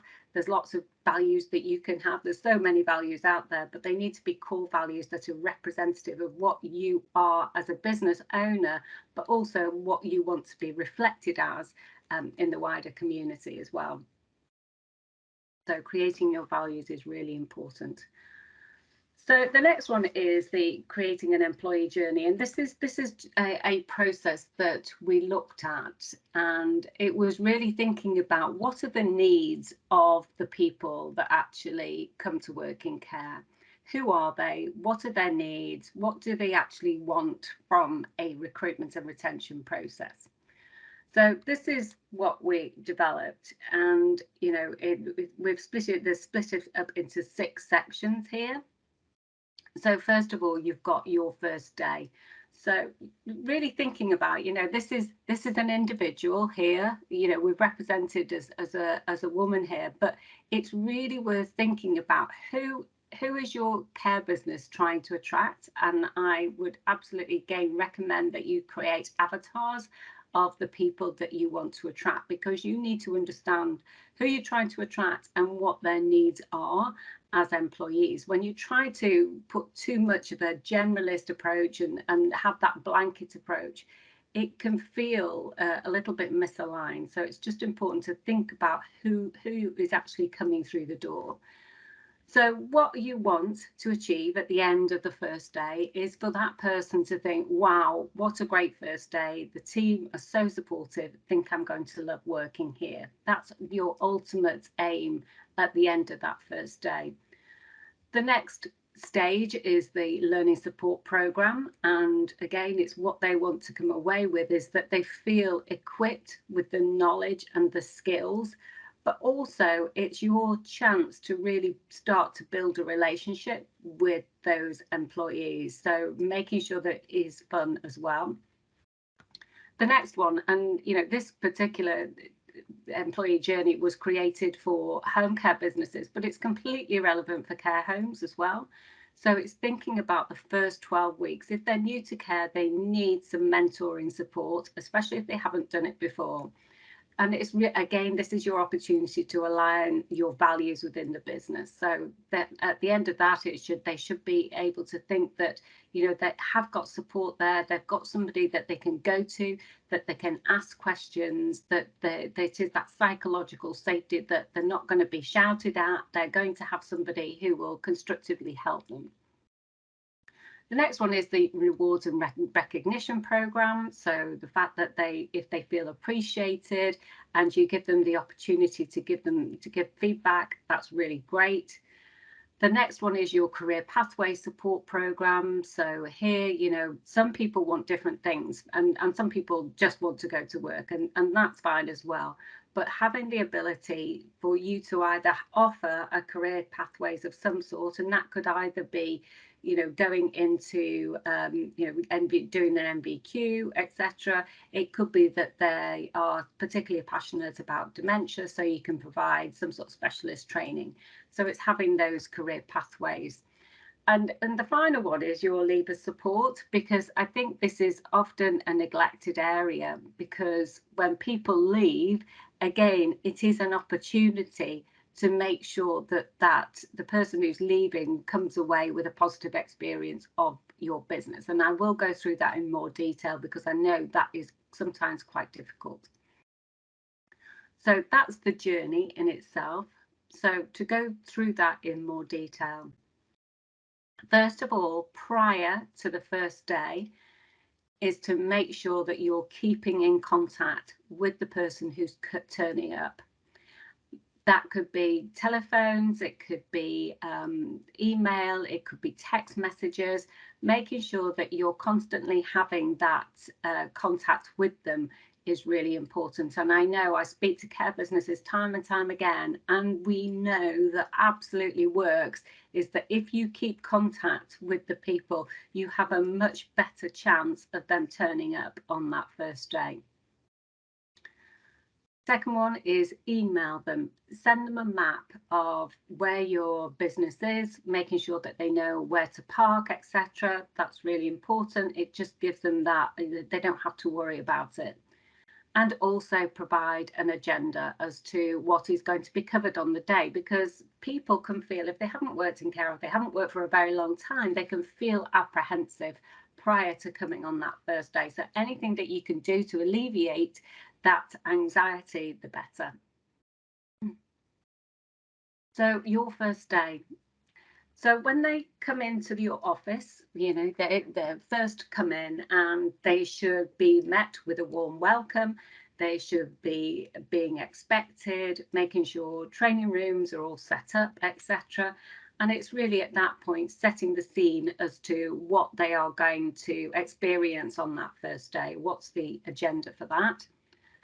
So go through the company history and the company values and making sure that they've got some sort of background and context as to what that process is going to look like. Take them through the Maslow's hierarchy of needs, introduce it to them at this point, because again, it just reiterates what you're trying to do is to make sure that people feel engaged and feel cared for. Give them the induction agenda, making sure that they do have a separate induction agenda and they know exactly what's coming and when it's coming. And what we did, which was a really great thing to implement, was an about me document. And this is all about them. You know, you get this point, they can write out exactly all about them, what it is, what their interests are, what hours that they want to work, their family members, their hobbies, interests, etc. So really getting the time to find out about what it is that who they are as a person. At this point as well, what sometimes helps is for them to go and spend some time with other people within your organisation, and especially if you're in home care, it's spending some time with the care coordinator and the scheduler, because they can really start to build that rapport between them, and it gives the scheduler a chance to get to know the person as well, and really give them the ability to match the clients as well as possible. So that's the first day. Can I please say, if anybody wants to ask questions at all along the way, please do. I'm very happy for people to stop me and ask questions. So the next one is the Learning Support Programme. So we talked about this a little bit earlier today on the round table and talked about individual differences. Now, the initial training, it's hard. You know, it is hard for some. You have to learn a lot of information. So therefore, you have to cater for different learning styles. And, you know, I'm not a fast learner at all. I like to take my time. I like to process it before it really sinks in. But you've got, on another scale, you've got the activist learners who can literally, they can just skim read, process it, and they can retain it. So you're really needing to make sure that all of those learning styles are covered. So the learning styles predominantly are reflector learners, which is what I am. You've got the people who need to go and reflect on it. You've got your theorist learners who need to go away and read everything and really understand the theory behind it. You've got your activist learners who literally, they just go out and they can just read it and do it.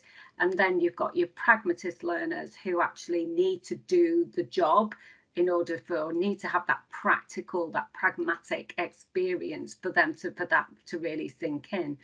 So thinking about your learning support program, how does it reflect and how does it cater for all those individual differences?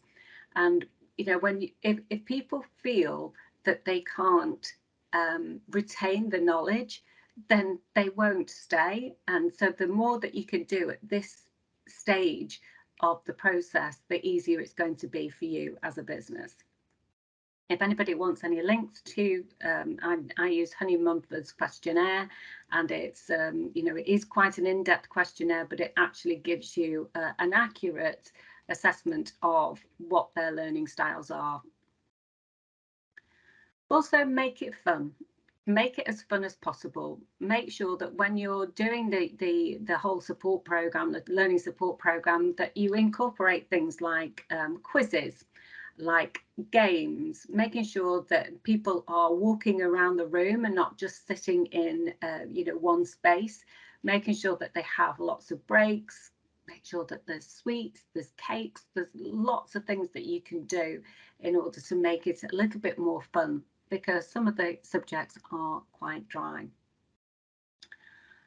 So talk them through the whole process of what this is going to look like. You know, you've got the learning support program, but then you've got the observations and all the you know, the practical learnings as part of that. So talk them through that process as well. Make sure that they've got an organisation chart with who to contact and when they need to contact them. So, you know, it's the emergency hours. If there's things for, you know, if they've got a query on pay, who do they need to contact? If they've got a query on holidays, who do they need to contact? So just make sure you've got that organisation chart ready, and it just saves the time as well. And also introduce them to the mentor support program. And if the mentor is available and able to have a conversation with them, then that's great. The more you can do to interact with the office team, the better. So that is the learning support program. Now, the mentor support program is a little bit more complex because this is the first 12 weeks. So first of all, what we did is actually create a touch point process visual, so you can see what actually happens through the whole 12 weeks and when it's going to happen by. So it's just having that visual for the person who's going through it, so they understand what's happening and when it's happening. Making sure that the mentor and the mentee know about Maslow's hierarchy of needs.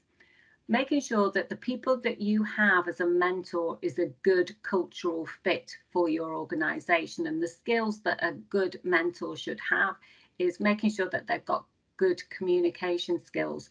The one area that I would absolutely say is really important is self-awareness. They need to have a good self-awareness of themselves. They need to understand other people. They need to really right, okay, so how am I portraying myself now, and thinking about that, because it's a lot about communication. It's a lot about those individual differences. The next part of the process is mostly about supervision and introducing that supervision context. And this is, again, is that because it is a regulated environment, it can become really, you know, it can feel quite intense for people who haven't worked in care or haven't worked in a regulated environment before, or sometimes if they've had a bad experience of supervision in a previous care company. So what you can do in really is to set the scene of what that is, and making sure that supervision is absolutely, it is not about bashing people over the heads. It's about having that coaching culture, that open, honest and collaborative culture that people can use in order to progress within the business. And it is just that learning. It's making sure that people feel comfortable, and again, it's that psychological safety, that they feel that they can ask those questions or tell you things if they feel there's something amiss. Also, the supervision contract, you know, is using it as rather than a supervision contract, I refer it to as a coaching contract. So it's making sure that people, so it's a two-way. So there's quite often, certainly in regulated environments, you've got the you know, the adult and the child relationship. You've got the supervisor here and the supervisee. But what I certainly try and I've tried to create is this coaching style. So it's a much more of an adult relationship where, you know, you've got equal parties who both come into that coaching style supervision contract.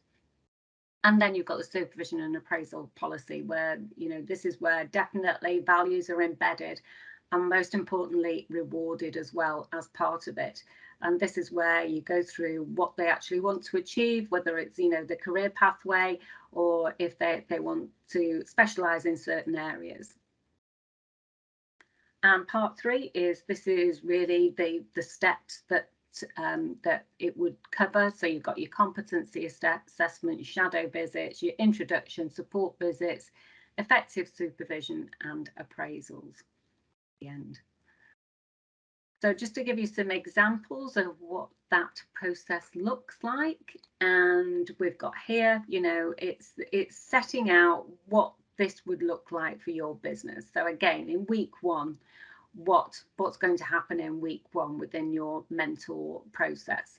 So, the mentor will make a phone call to the professional carer to see how they are, how the shadow calls are going, and anything they need to support, and any questions they need answering. So it's just this nice, open, friendly opportunity for the office team to phone the new person, and just to build that relationship. So it's really just establishing, do they know who to phone, making sure that they know in what situations and who they need to phone. In week 2, have a face-to-face support visit, making sure that they know what is the process, things like medication, client logs, client journals, logging in, etc. So you can develop this as part of your business, because your business is unique, and making sure that it's fit for what you need it to achieve at the end of the 12 weeks. And you can mix the phone call, face-to-face support, etc. So that's the mentor process. But then you've also obviously got the obligations to complete a training support program as well. So this is an example of that. And so you've got a date planned for who the person is responsible for making sure that this is carried out, what it is, and sign and date and completed.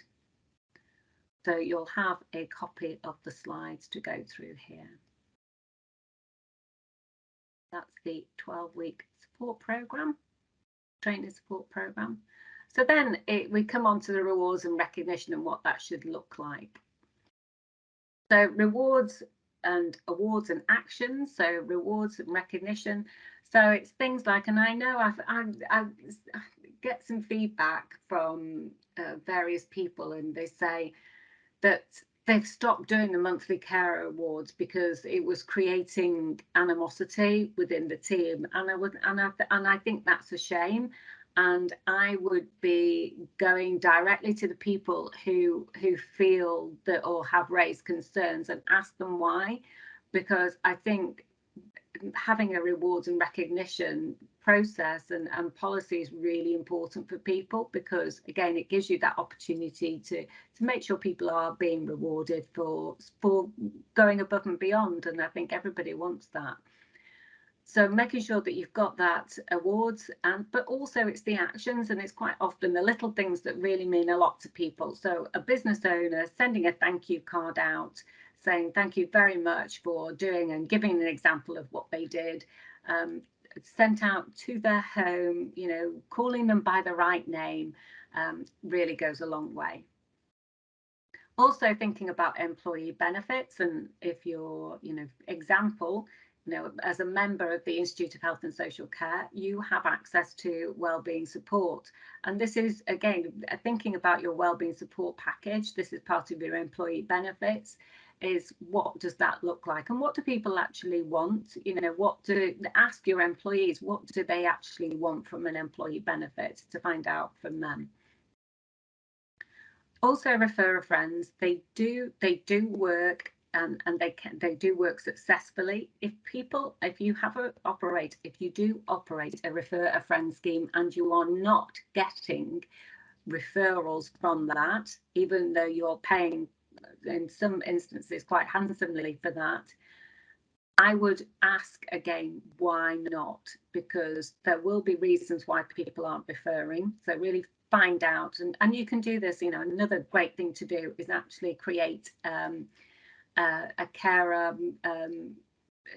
a board of people, of carers, that can actually inform your senior management team as to what is actually going on in the carer's mind. So it's really having that group of people that can be a representative of the carers within your organisation.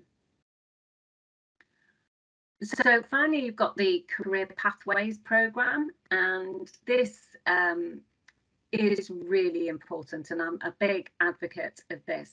So you've got some people who are going down different routes. So you've got the first route here, you've got the academic route. And again, I know there's been a lot of success for home care and care businesses who use this as a way of getting people to go through the process for 2 years to get into nursing. And some care businesses don't like the idea of that. But all I would say is, if you have for 2 years a really, really good employee, then it's worth investing in, because they are often really great people to have within your business, because they are committed to you for those 2 years. It also might be that they want to go into further education as well.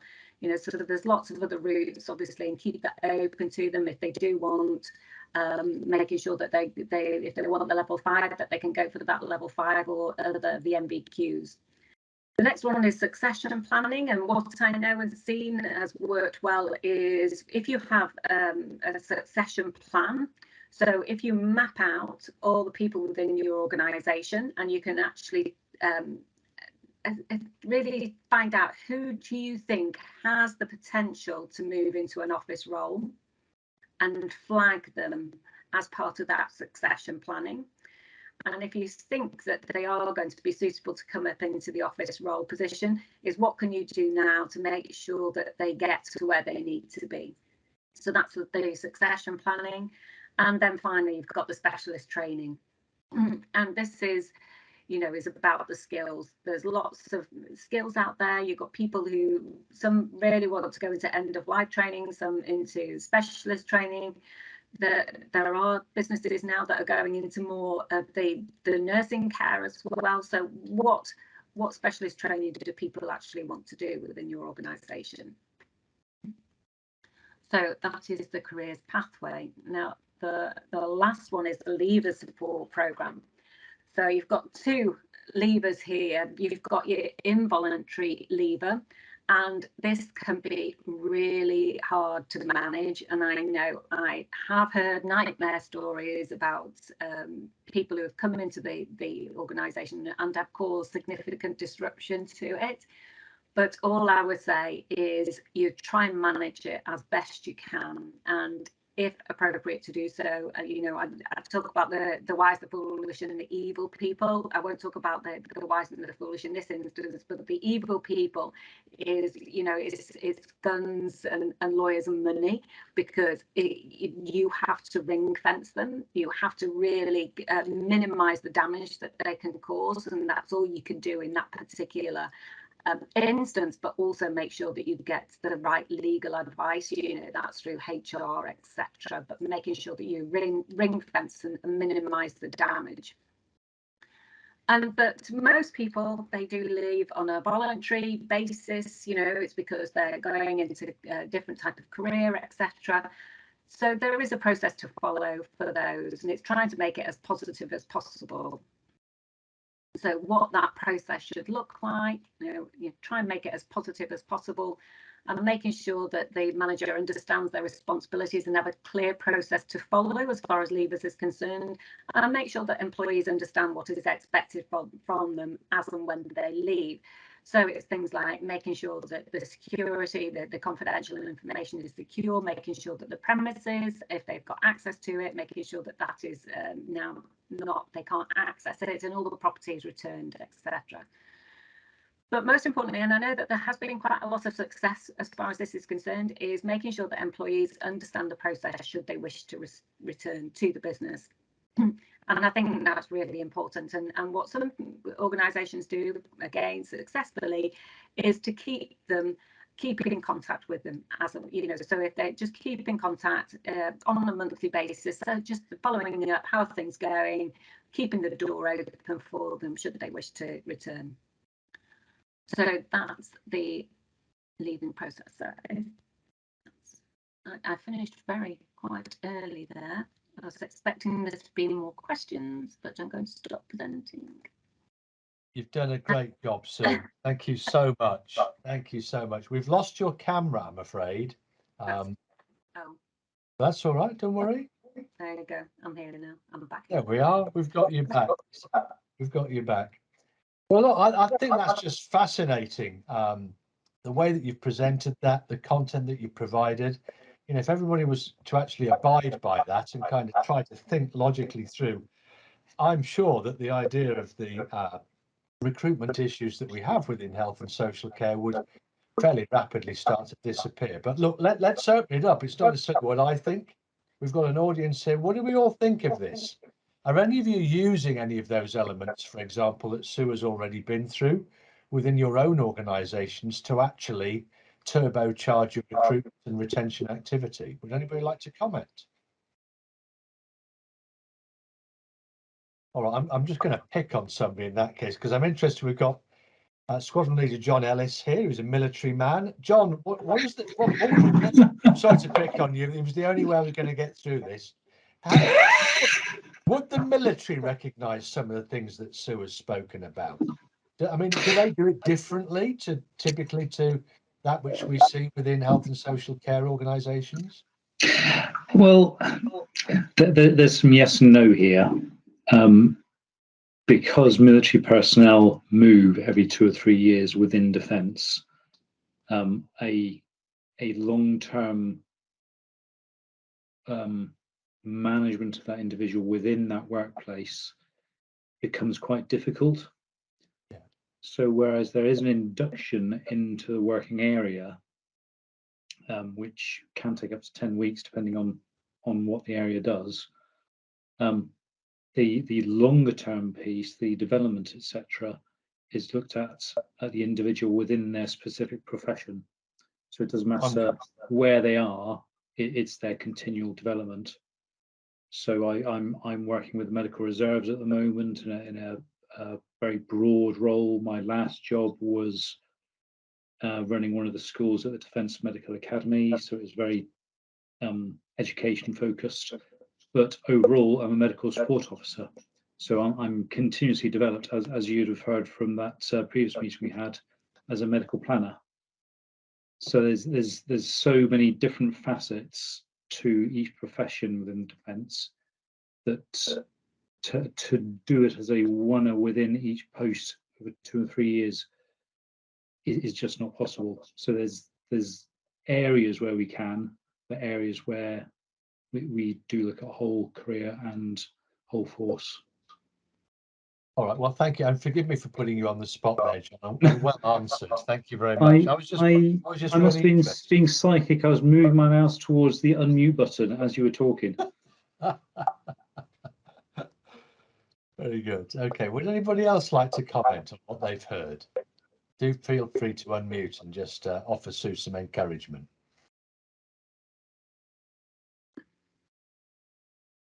Nobody else is feeling brave enough, Sue, it would seem. Well, look, let me offer my own assessment here.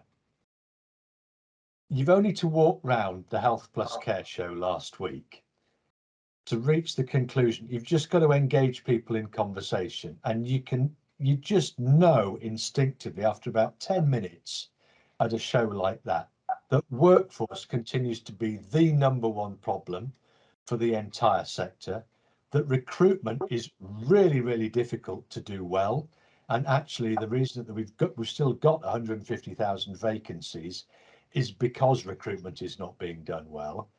And yet, if you were to ask 10 people at that show who are responsible for owning their own care or nursing or domiciliary providers, whether they have in place anything like what you've just described, I have this awful nagging kind of knotty feeling in my tummy that the honest answer is no, not really.